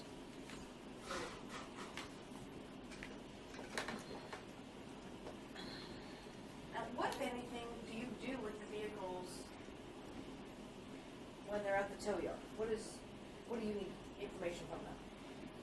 Well, I want to assess the damage that was sustained by both of the vehicles. That's to help me determine how the two vehicles engaged when they impacted. Obviously, part of that is taking photographs, taking measurements. In this particular case, we used a three-dimensional scanner to actually scan both the vehicles. That way we had a three-dimensional point cloud that we could use to kind of match up the damage to the vehicles. And in this case, both vehicles were equipped with airbag control modules, which typically contain valuable data to allow reconstructionists to accurately reconstruct the crash. Before we get into the airbag control modules, you mentioned that you can get a 3D scanner of the vehicle. Is that right? Yes. How do you go about doing that? It's a very expensive instrument that we place in front of the cars, on the side of the cars. Using computer software, we are able to have that instrument shoot a laser out and give returns to the laser, and it creates millions, if not billions, of points of that car to essentially give us a three-dimensional model of it. And when you're looking at that three-dimensional model, you mentioned you did that for both the Prius as well as the truck? Yes. Your reason for doing that was to match up the damage to the vehicles if possible. Yeah, very important in a reconstruction is to determine how the two vehicles engaged at impact, and that having those three-dimensional models helps significantly. When you're looking to determine how the vehicles engage at impact, is it also important to try to determine ultimately the speed? Yes. You mentioned that after, or as part of your investigation, you looked at the airbag control module. Is that right? Correct. What exactly is the airbag control module? So the airbag control module is essentially a little device within your car whose primary responsibility is to analyze crash severity and deploy airbags or seatbelt restraints if those accelerations are significant enough. As a secondary function, some EDR or event data recorders is sometimes what they're commonly referred to as, will record pre-crash data relative to that collision. Some of these modules, depending on the manufacturer and year, could have up to 6 minutes of data prior to the crash. That data could include vehicle speed, whether or not the brakes are being applied, what the position of the accelerator pedal is, the engine RPMs, and steering. So essentially it kind of gives a reconstructionist a picture of what the driver was doing, as well as what the car was doing at the time of impact, and some seconds or minutes leading up to the impact. So you have the event data recorder, and then you also have the airbag control module. Are they the same thing, or are they different? They're the same thing. Now, the event data recorder, though, it is tied into the airbag system of car, isn't it? Yes. And is it fair to say that the information that's stored on an event data recorder, how is that information kind of frozen, or how is it put there by the vehicle's computer? So what happens is once a crash occurs and the airbag control module has done its job, that is deploy whatever supplemental restraint is required in the crash, it will then go grab information from the wiring in the car, if you will, and going to the various modules within the car, and it grabs that data and essentially goes back in time, grabs that data from a buffer, and then records it to a chip that's essentially mounted on the airbag control module. Would it be fair to say that the airbag control module or the event data recorder, it's always obtaining information about the car, but it's not recorded until there is a restraint system that's gone on? Is Is that a fair assessment? Correct. It's continuously recording. It's recording that information into a buffer. Once an event occurs, it goes into that buffer to retrieve the data and then records it. How do you get that information then out of the car? Depending on manufacturer, if we have the capability at MATE to gather that information, we used hardware and software manufactured by Bosch. If we're unable to get that data because it's not supported by our hardware and software, many times we can send that module to the manufacturer and then they can grab that information for us. What sort of training did you have in order to learn how to get the information out of the event out of the recorder? I've been to 2 collection courses taught by Bosch or a representative of Bosch, as well as 2 40-hour courses on the analysis of the data that comes out of the airbag control modules. And when you went to the, do you remember what day you actually went to the tow yard with Specialist Carlson?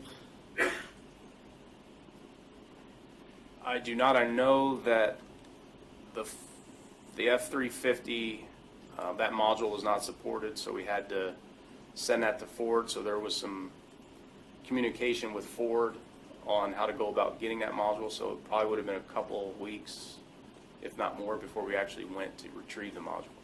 Well, how did you know then that you needed to take that first step and contact Ford? I looked in the CDR Bosch software to see if the Ford was supported. Once I used the vehicle lookup tool within the software and found out that that Ford F-350 was not supported by our software, that's when we began communicating with Ford to see if it was possible for them or the manufacturer of the airbag control module to access that data. And eventually, were you able to obtain the event data recorders? Were you able to take them out successfully from both the vehicles? We only took the event data recorder out of the Ford F-350. The airbag control module within the Toyota Prius was supported by our hardware and software. Therefore, we accessed that directly while it was in the car. And when you say that you access that directly when it's in the car, you don't have to remove anything, you're able to plug in cables and get all the information out and store it, is that fair? Yes. When you store that information or you obtain that information, do you generate some sort of a report that details all of the information from that module? Yes, basically what we get out of the module is a bunch of hex data that means nothing to anyone looking at it. However, once that hex data is translated within the CDR software, a nice printed report is generated that fills in all the cells within the report and makes it readable for the user. You mentioned it was a couple of weeks then until you actually went to the tow yard with Specialist Carlson. When you went to the tow yard, did you have the information on how to remove the Ford EDR module? Yes. And was that information that you actually got from Ford? Yes. When you went to the tow yard, was that sometime in the first week of June of 2015? That probably sounds right. When you went to the tow yard, were you able to remove properly that airbag control module from the Ford F-350? Yes. What did you do with that module once you removed it? Once I removed the module, it was packaged in a box and it was sent via UPS to Continental Automotive Services, who was the manufacturer of the airbag control module. And when you sent that off to them, were you expecting them to then give you a report in return? Yes, And did that happen? it did. How long did it take before you received that report? It was probably a couple of months at least before I received it. Now, you mentioned that you went actually out to the crash site, is that right? Yes. When did you go to the crash site? It was July 5th. It was a Sunday. Who chooses the date when to go out to a crash site when it's not the night of an event, or the morning of an event? Normally we all discuss it. In a situation like this where we're going to have a couple of the lanes shut down, obviously we don't want to impact traffic, so we had our engineer on the team look at traffic data to see when it was least, where it would be least impactful for traffic, and that what happened to be Sunday at the time that we chose. And are you looking, when you're going out, to do anything like compare lighting or go out at a time when the lighting conditions would be similar? Is that something you're looking to do? Case dependent. If we had a case in which visibility was an issue, obviously we'd want to go visit the scene in similar conditions that the crash happened. If I was to show you some photographs, do you think you'd be able to recognize photographs of the scene either from the night of the crash or from when mate went and did their analysis of the scene? Yes.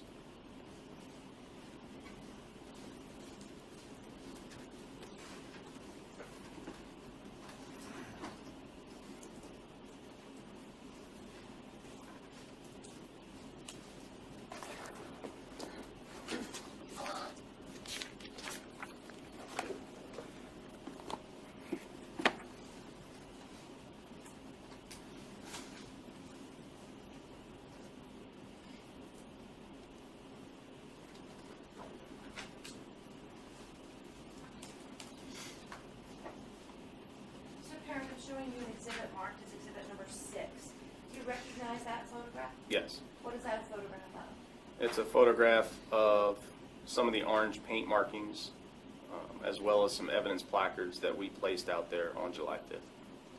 And would it be fair to say that you're able to tell which day that was based on either the lighting conditions or is it the cone pattern that's also out there in the roadway? Yeah, primarily the cones and the fact that there are our evidence placards from mate that are in the scene. Permission to publish, please. Any objection? 6 may be published.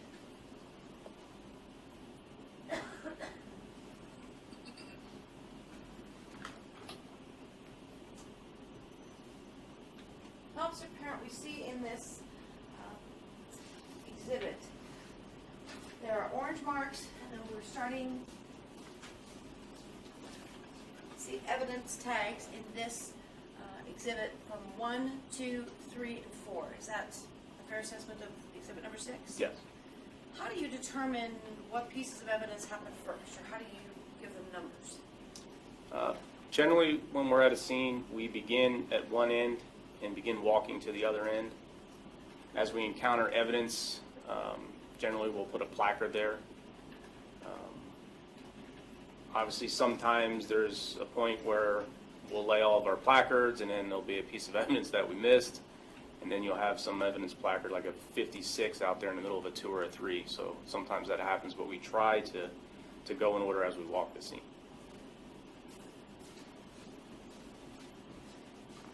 Do you remember when you went to the scene on July the 5th, which direction you started to walk the scene in?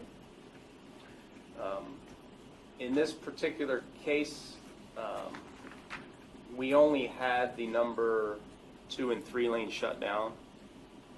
So we wanted to try to get as much of the evidence documented that were in the open lanes so that we can reopen those.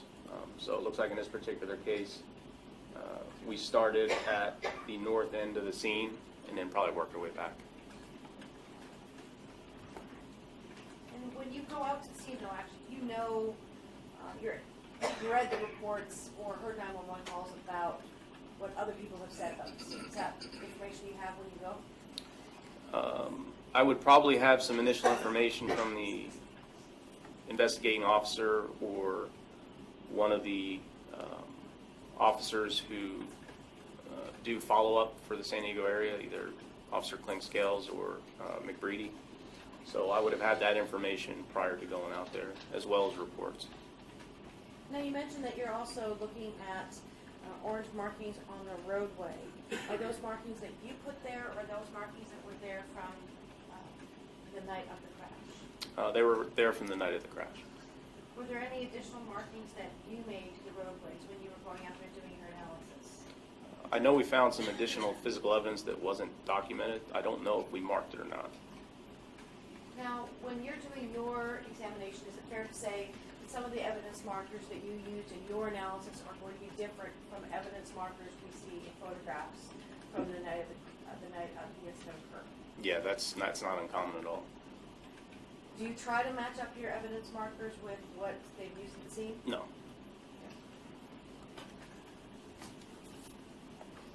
Once you've documented all of your evidence at the scene, what do you do with that information?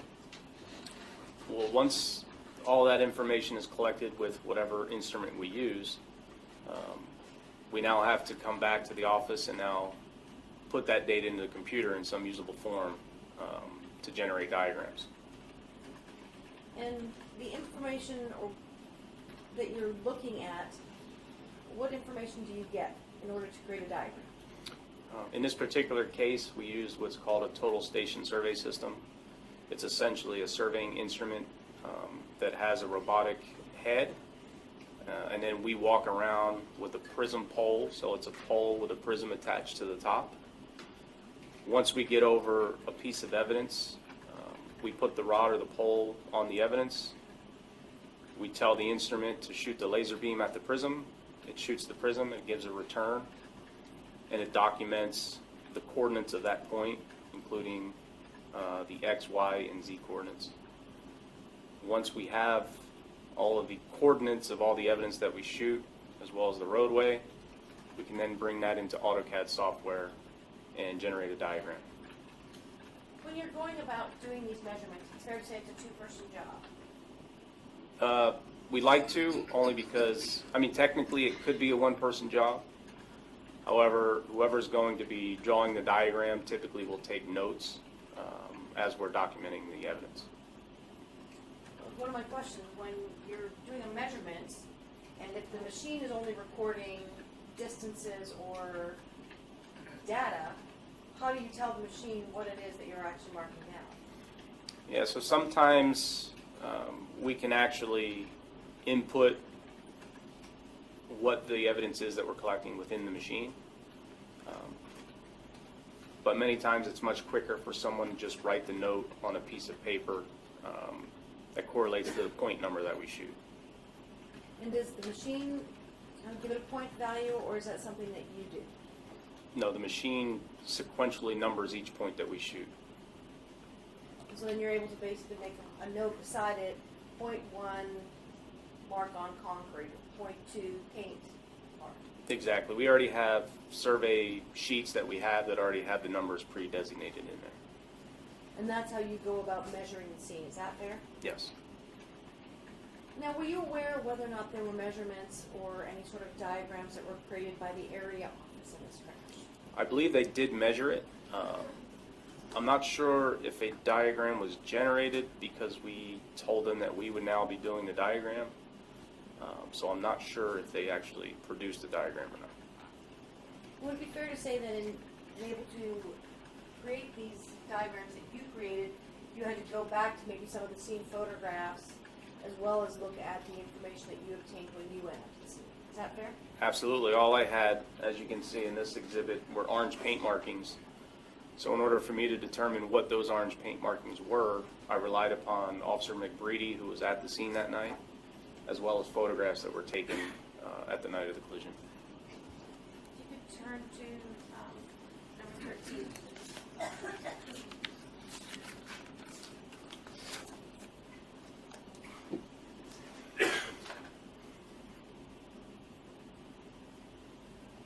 Do you recognize the items in photograph number 13?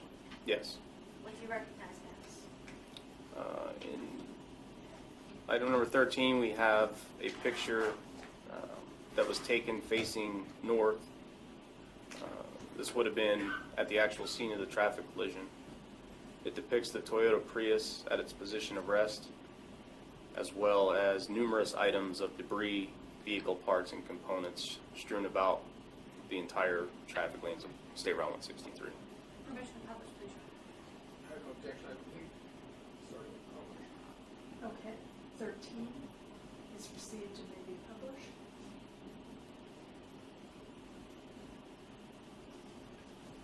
Now, when you're going about doing measurements, or when the area office is going about doing measurements, do they actually create kind of a place on the ground where everything can kind of get started from or move from? Yes. And how do they go about marking it? That's going to depend on the individual who's collecting it, what training or experience they have. Some of the common methods used at the area are just a roll meter. Some officers who have a little bit more training may put down a 300-foot tape, fiberglass tape, and utilize that as a station line, and then take offset measurements from that using whether it be a steel tape or maybe a roll meter. What are we looking at in exhibit number 14? So in number 14, again, we have a picture taken facing north. This one depicts the Ford F-350 at its position of rest. You can still see the Toyota Prius at its position of rest. And then there's two officers who appear to have a 100-foot tape, who looks like they're taking some offset measurements from maybe a station line. Permission published, please, Your Honor. Yes, you may. Now, the officers that you see in this exhibit, that's not your team, is that correct? That's correct. At any point in time, you never brought the vehicles back to the scene after the morning of the crash? No. What are we looking at in exhibit number 15?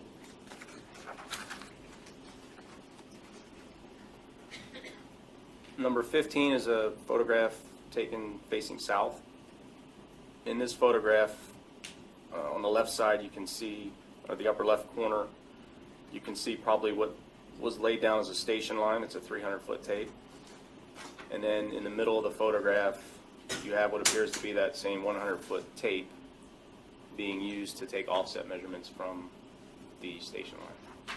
Permission to publish, please, Your Honor.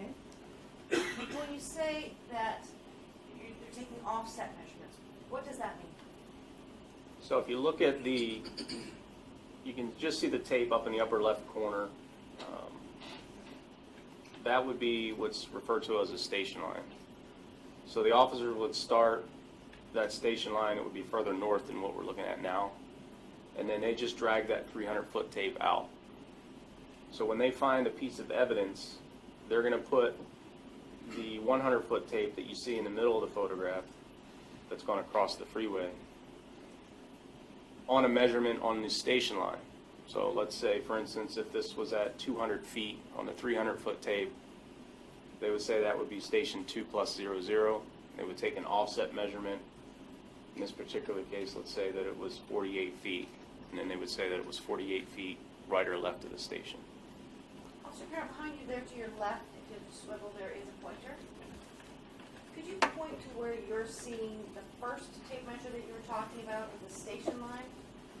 So up here we have the end of the 300-foot tape.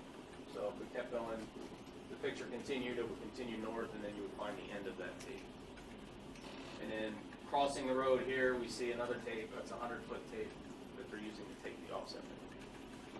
Your Honor, I recollect the witness when he was pointed to an area that is just to the right-hand side of the CHP vehicle that you can see completely in exhibit number 15 that appears to be in the slope. Would that be a fair assessment of where he pointed? Yes. Now, you mentioned that they create something called the station line. Do they mark that at all on the roadway? It depends. Sometimes we'll go to a scene and the officers will mark where the 0 plus 00 mark of the station line was, which is the beginning of it. Other officers sometimes will actually mark every 25 feet or some increment that they want, like that. Officer Perrin, I'm showing you what was marked as number 16. It says 0, 0 plus 0. Would it be fair to say that that position would be where a station line would begin in order for everyone to create measurements from the same place? Yes. And was this one of the photographs that you used in basically doing your reconstruction of this crash?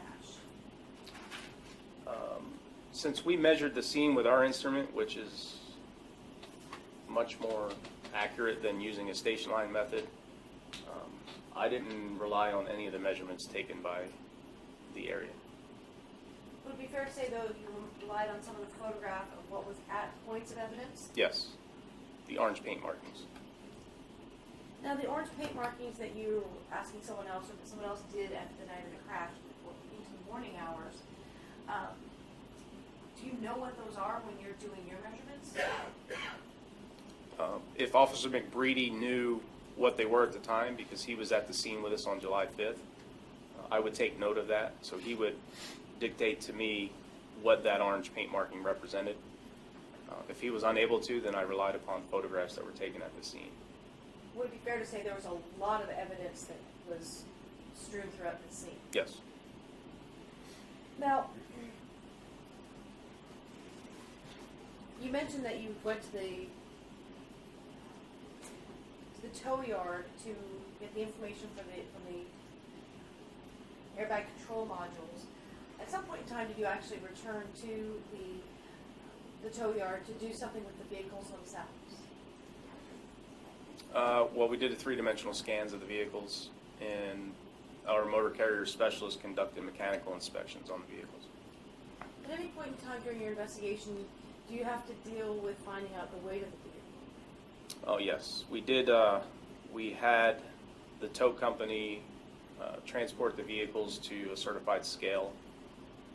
As part of the reconstruction and calculating speeds, one of the critical values that I needed in that analysis was the weights. So we actually took the vehicles to a certified scale and had them weighed. I'd like you to direct you to photograph number 20, please.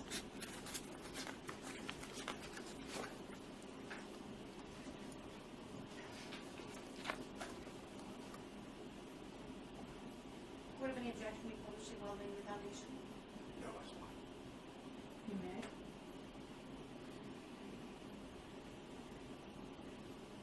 So, Parent, what are we looking at? Is it number 20? We're looking at the Toyota Prius, the rear of it. When we see the vehicle itself, we see that there's kind of a large bit of metal that's towards the very back. It's to the very right-hand side of this photograph marked except number 20. What is that? That's the entire left side of the vehicle, or maybe not entire, but a large portion of the left side of the vehicle. The vehicle itself, with the doors or the columns? Can you- The doors, the sheet metal from the fender, probably the quarter panel. What are we looking at in exhibit number 21?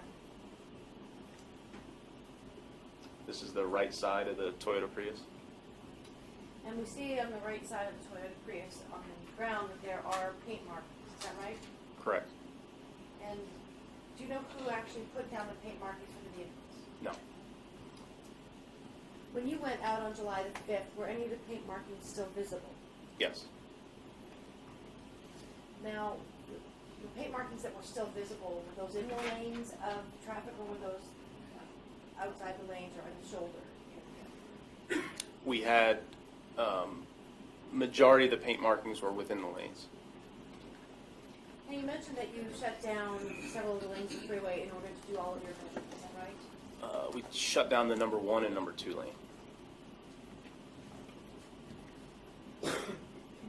How long did it take you to go through and document all the different pieces of evidence from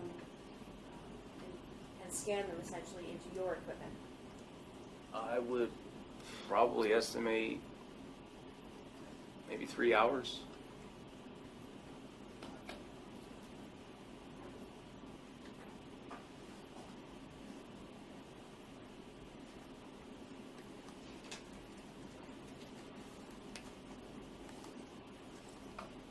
Now, when you went out there on that July 5th, was it in the morning that you went out? Yeah, it probably would have been 9 or 10 o'clock. Did Officer McBreedy go with you that morning? Yes. And was he able to tell you whether or not certain items that were documented, that whether he documented or someone else documented, would it be fair to say that he showed you kind of what he saw the night of the crash? Yes. I'd like you to take a look at number 31, please.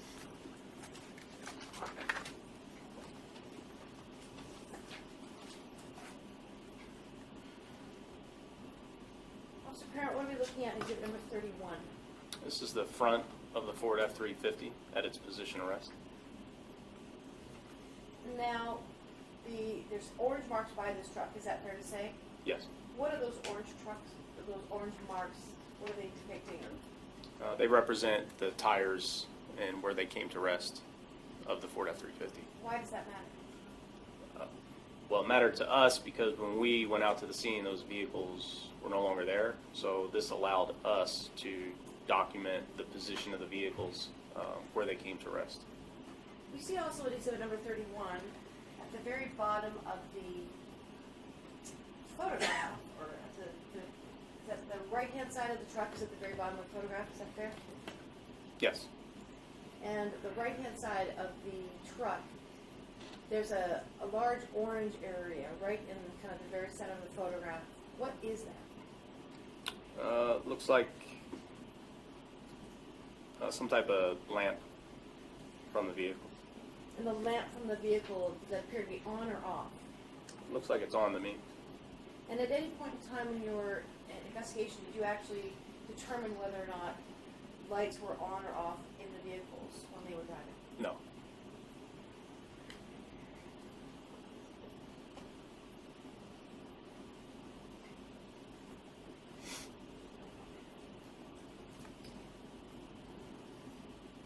You mentioned that one of the things that you had to do was actually go and have the vehicles weighed.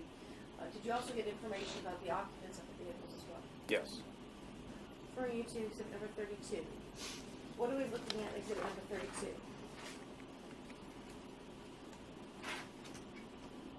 Number 32 appears to be the right front seating area floorboard of the Toyota Prius. And as part of your the weighing process, it would be fair to say that none of the items were removed from the vehicles before they were weighed. No, in fact, we tried to put components that belonged to the Toyota Prius inside of the Toyota Prius when it was weighed to try to get the most accurate weight at the time of the collision. Did you do the same thing for the Ford truck? Yes. And when you were doing the analysis for the Ford truck, do you also calculate in the weight of the driver? Yes. And how do you get the weight from the driver? It depends. Either we'll ask the driver or we'll rely upon what's stated on a DMV license. If there's deceased, then we can get those weights from the coroner. In this case, is it fair to say that regarding the driver of the truck, you had to rely on information you got from his driver's license? Is that Yes. right? And do you remember what information you got from his driver's license? I would have gotten his weight. I don't recall exactly what the weight was. We're taking a look at one of the first pages of the collision. Would that help refresh your memory? Yeah.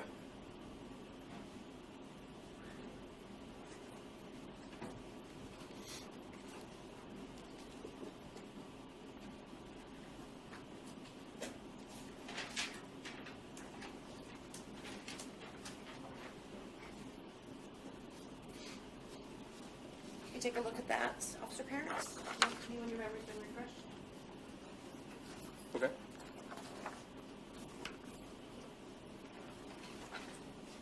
Officer Parent, has your memory been refreshed? Yes. Did you get information about the defendant's weight from his driver's license? Yes. And what was the weight that you used in all of your calculations? 170 pounds. And that was information you got from an Oklahoma driver's license? It would have either been a printout of his driver's license or from the base pages of the report. And that's part of the information that you're using when you're going to ultimately be calculating speed, is that right? Yes. Now, we talked about the fact that you use different evidence markers of people at the scene, is that fair? Yes. Refer you to exhibit number 33, please. What are we looking at in exhibit number 33? In exhibit number 33, we have a shot basically at the south end of the scene. We're looking north. Was this a photograph that was taken on the day that Mate was out there analyzing the information from the roadway? Yes. How can you tell? I can see some of my team members. I can see our evidence placards. I don't see vehicles other than ours, and I can see our total station survey system that we used. And this, in exhibit number 33, we're starting to see some of the evidence markers, is that right? In fact, you can almost see them all except for the ones that we've now picked up in the right lanes that were over on the off-ramp. In the foreground, we see a number 19, is that right? Yes. Would it be fair to say that when you're documenting the evidence, you're trying as best you can to go numerically? Is that fair? Yes. When you documented the scene, did you start in the far north, giving it a number 1 and working southbound, or the other way around? Yeah, it looks like we started north and worked our way south. And did you actually, when you were doing this, ultimately then create a log of what the evidence points were and what they represented on the roadway? Yes. And what are some of the things that you're looking for when you're doing this reconstruction? Primarily what we want are items of evidence that can show direction of the vehicle. Those include tire friction marks, scrapes and gouges. In the case of a wrong-way vehicle, obviously we want to look at some of the vehicle components that came off the vehicle. That can help us determine which vehicle was traveling the wrong direction. Are you also looking for things like paint transfer marks or anything like that on the concrete? In this case, we have concrete pillars as well as a median. Sure, anytime, we're looking for any evidence that we can place a vehicle position and know which vehicle it was that was leaving that mark. So in this particular case, we had some white paint transfer on the median. We actually had scrapes and white paint transfer on a bridge pillar. So all of that information is important to determine the orientation of the vehicle and its motion throughout the collision. Can you also tell, based upon the information or based on the evidence you see, whether or not there was any braking or anything like that going on? Yes. What are we looking at in exhibit number 34?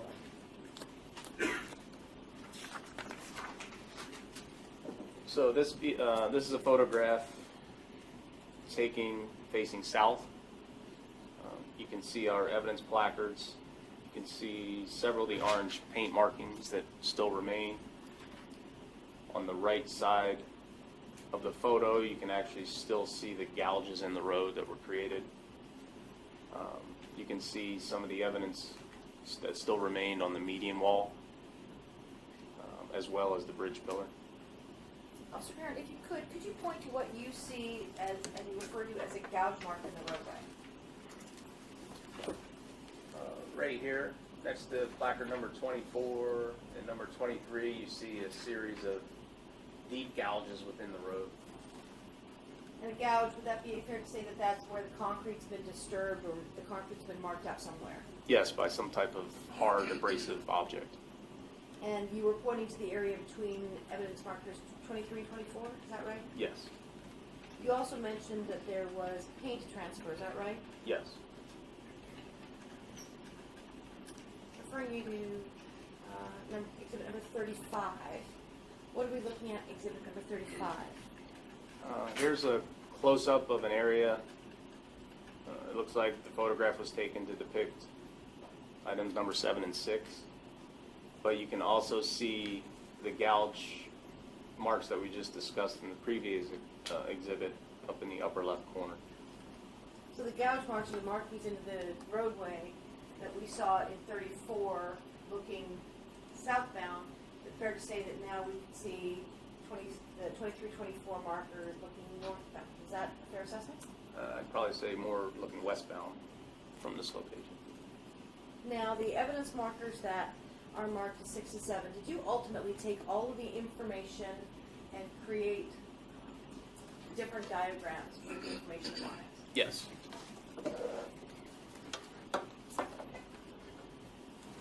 What are we looking at in exhibit number 36? This is a photograph that is taken facing south. Again, it shows some more of the orange paint markings that the area officers from San Diego came to the night of the collision. And the evidence markers that we see in this exhibit, is that evidence number 8? Yeah, there's 8, 9, 11, 12, looks like maybe 14. And would it be fair to say that this was one of those photographs that were taken on the morning when you went to the scene to document the evidence? Yes. What are we looking at in exhibit number 37? This is a close-up of those gouges that were described in the other two exhibits, 23 and 24. Now, you mentioned also that not only are you looking for markings in the roadway, does the surface of the road, does that have any impact on how you determine any of the kind of puzzle pieces in this case? Depending on the methodology we use, it may. In this particular case, the roadway was not a factor regarding speeds.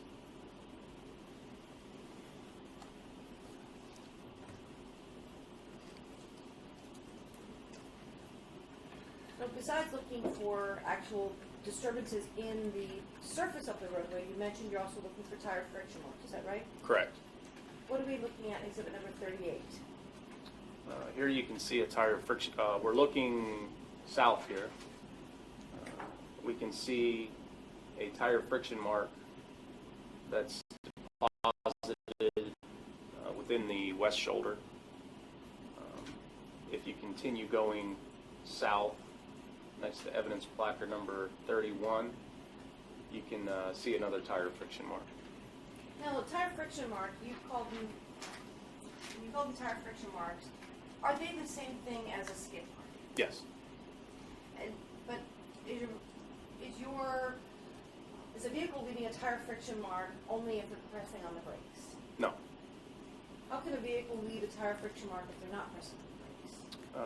There's several ways. If the tire is slipping sideways, it can leave a mark.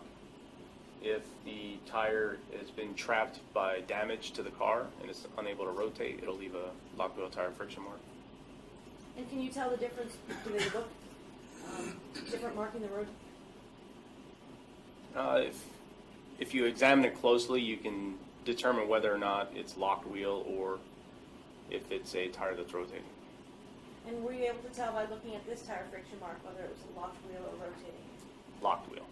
How do you know that? There's no striations within the tire friction mark. And when I say striations, I mean many times you can see basically a diagonal line within the tire friction mark that would indicate to us that that tire is rotating while it's slipping.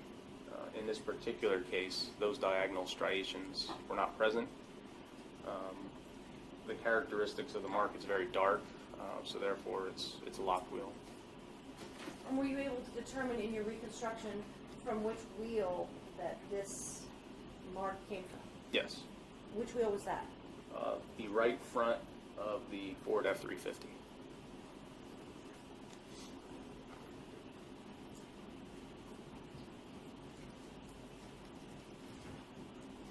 Was there significant damage to the right front of the Ford F-350? Yes. When you were, and by right front, is it fair to say that's passenger side? Yes. Now, is part of what you're able to do put into a sequence of events kind of when either damage occurred to a vehicle, or is it what evidence is placed on the roadway that you could attribute to the crash? Well, it's a combination of both. Once we have the physical evidence on a diagram, we can then place a scaled model of the vehicle within that diagram. So in this particular case, I know that that's the right front tire of the Ford F-350. Therefore, I can then place that scaled model such that the right front tire is actually on that tire friction mark. And then I can move that model throughout the diagram, making sure that it remains on whatever physical evidence the particular item on the vehicle is depositing. When you go about kind of creating the diagrams, things like that, are you working backwards, starting with where the vehicles end up and then going back and figuring the different pieces of evidence along the way, or the other way around? Generally, we start from where they came to rest because we know that's a position that they were at, and then we can kind of back it up through the collision scene to determine the orientation and location of the vehicle during the sequence. What are we looking at exhibit number 39? Number 39 looks like another gouge mark.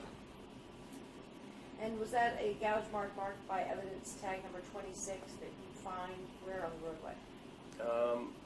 It looks like it's either on the west shoulder or within the number 1 lane. I can't tell from that photograph where it's at. But it's on the double yellow line that's in the median. what are we looking at in exhibit number 40? On number 40, we see some of the black material transfer that's deposited on the wall. There's also kind of a chunk of concrete missing at the top of the wall. And then down below, we can see the beginning of another tire friction mark. Now, you mentioned there's markings on the top of the concrete wall, is that fair? Yes, And that's marked by what evidence tag? number 30. And what is evidence tag 30? What does it signify? The location or the identification of the black material transfer on the wall. Did you know what that material was? At the time, no. Were you able to figure it out through the course of your investigation? Yes. What was that black mark marked by evidence tag 30? I believe it was a black molding on the right side of the F-350. So one of the components, one of the parts of the F-350 left that marking on the top of the wall. Yes. How tall is that wall? We didn't measure it. I mean, without looking at some of the measurements that we took, but to give an estimate, maybe 3.5 feet. And you mentioned there's also in this photograph, there's also a chunk of the concrete wall that's missing.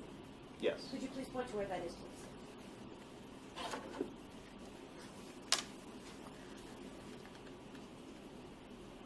And may the record reflect the witness is pointing to an area just below a large, tall weed that you see kind of in the center median. Would that be fair to say where you pointed? Yes. And how were you able to determine whether that portion of the concrete wall went missing as a result of this crash? Many times you can actually look at the coarseness of the concrete in there, see if there's any type of buildup of dirt or anything like that in there. Generally, you can kind of see when concrete is freshly damaged. And what are we looking at exhibit number 41? So that's a tire friction mark, and in this case, you can see those diagonal striations that I kind of talked about earlier. Point to what you're talking about when you say the diagonal striation, please. So unlike the other tire friction mark that didn't have the striations, here you can clearly see diagonal gaps or spaces in between the tire friction mark. Those are what we refer to as the striations. Why is that significant? What it shows is that whatever tire that deposited this was free rolling. It wasn't being braked at all. And was this one of the pieces of evidence that you could determine came from one of the vehicles that crashed? Yes. Which part of the vehicle did this come from? And I which believe vehicle? I believe that was the right front tire of the Ford F-350. Now, 31, did that happen before that long tire friction mark where you believed it was a lock wheel mark? No, it was after.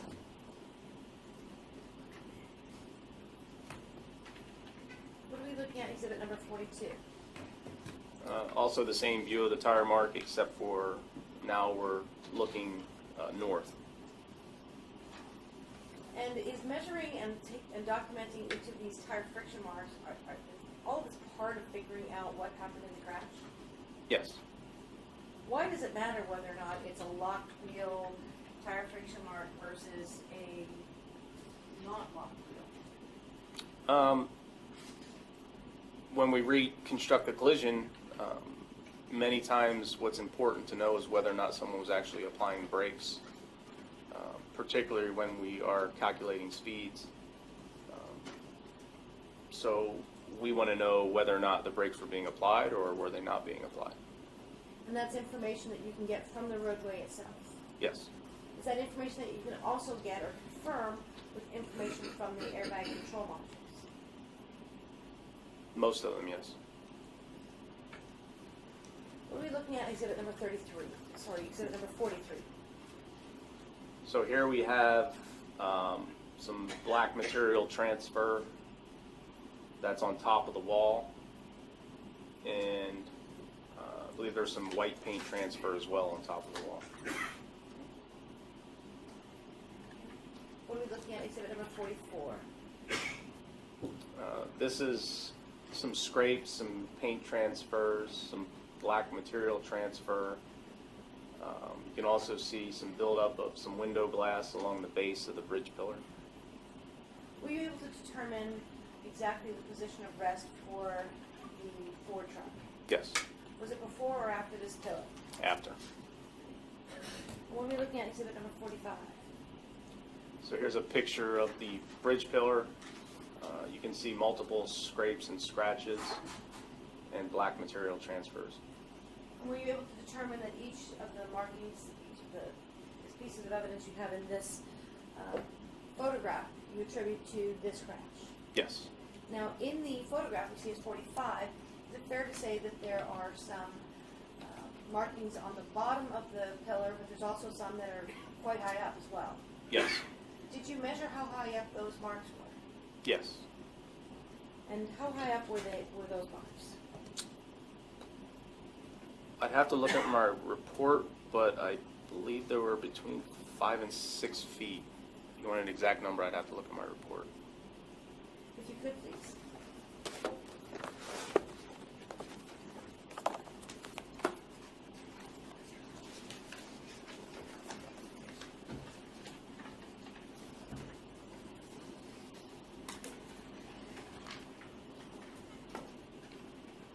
So between the black material transfer near the base of the bridge pillar up to the lower black material transfer, it was between 4.5 and 5 feet. And then if we took it to the top, where this top black material transfer is, it was 6.4 feet. Is that 6.4 feet off the ground, or is that 6.4 feet on the pillar? That's 6.4 feet from the base of the pillar to the top of where the black material transfer is at.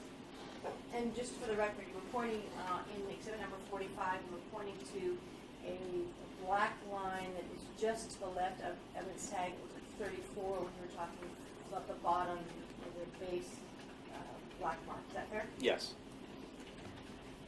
So the tallest mark on the pillar was about 6 feet. Is that fair? yes, And that pillar, though, is also a distance off the ground, isn't it? correct. How far off the ground is the pillar? Well, I would say the wall is probably 3 to 3.5 feet, so. So the very top marking where there was damage to the concrete pillar is about 9 to 9.5 feet off the ground. Is that fair? Correct.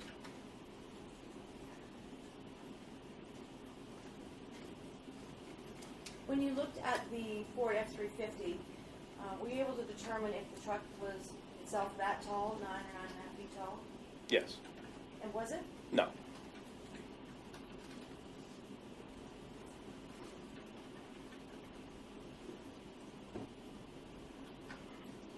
And what we're looking at in exhibit number 45, is this towards the very end of the crash sequence, or is this towards the beginning? It's right near the position of rest of the Ford F-350. Would it be fair to say that when it's coming to this position, it's already lost some of the speed in the course of the crash? Is that fair to say? Yes.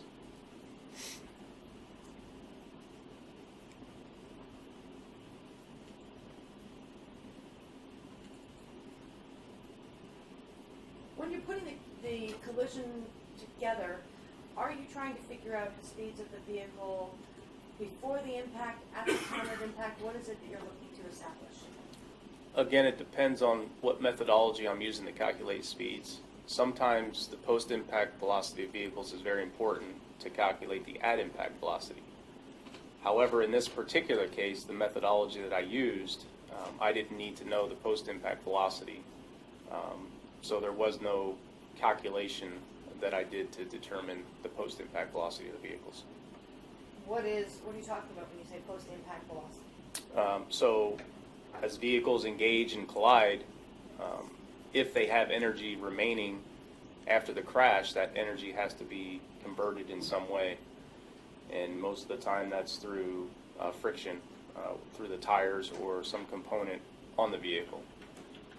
So if we're going to calculate a post-impact velocity, we look at how far did the vehicle travel after it impacted, and then we determine what the friction was between whatever surface was on the vehicle we can use those two values and calculate how fast it was going after the impact.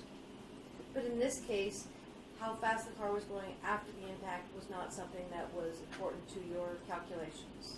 Correct. It was not necessary for my calculations. What are we looking at in exhibit number 46?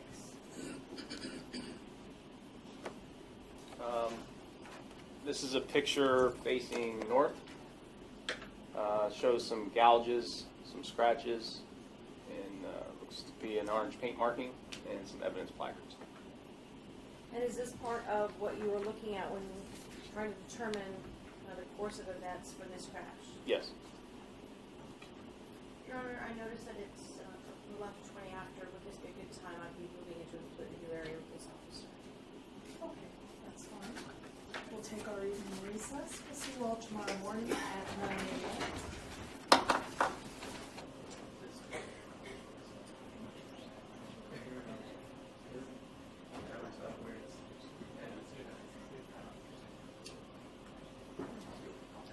Okay, so how much longer are you going to be on direct? I think I've got diagrams to go through and then kind of some calculations. So probably, let's say conservatively an hour at the outside, maybe an hour and a half. Okay. Just, I don't know how long you're going to cross. I am not that long. Okay. So we'll plan accordingly. We will want to make it 11:18:1 after people rest. Okay. Calculate that. Okay, no problem. Are you submitting any of your own instructions? I have two, yes, right now. And I think we're going to have a couple more than right. Yeah. Okay. Can you give us what you have Sure. thus far? Yes. Because I'm starting to look over everything. And just to tell you, I figured the case will go to the jury Thursday at some point, so they'll start deliberations here. I've decided, I contacted our presiding judge and just said, in light of the move, what do? I prefer to just keep the jury deliberating here. So while they're deliberating, I'm just going to remain over here in the old building, and they'll stay there until they've completed their deliberations. I think that'll just be easier. My staff will be here too if there aren't any jury questions or anything like that. I think that's it for tonight. I will have the verdict forms for you in the morning as well. Great. All of those LIOs that you've put in there, are those all mandatory Yes. LIOs? That's my Okay. understanding. Okay. How many witnesses are you calling tomorrow then, Mr. Hutton? Two. Unless things change, two. So relatively short. I think so. Okay? Great. Thank you.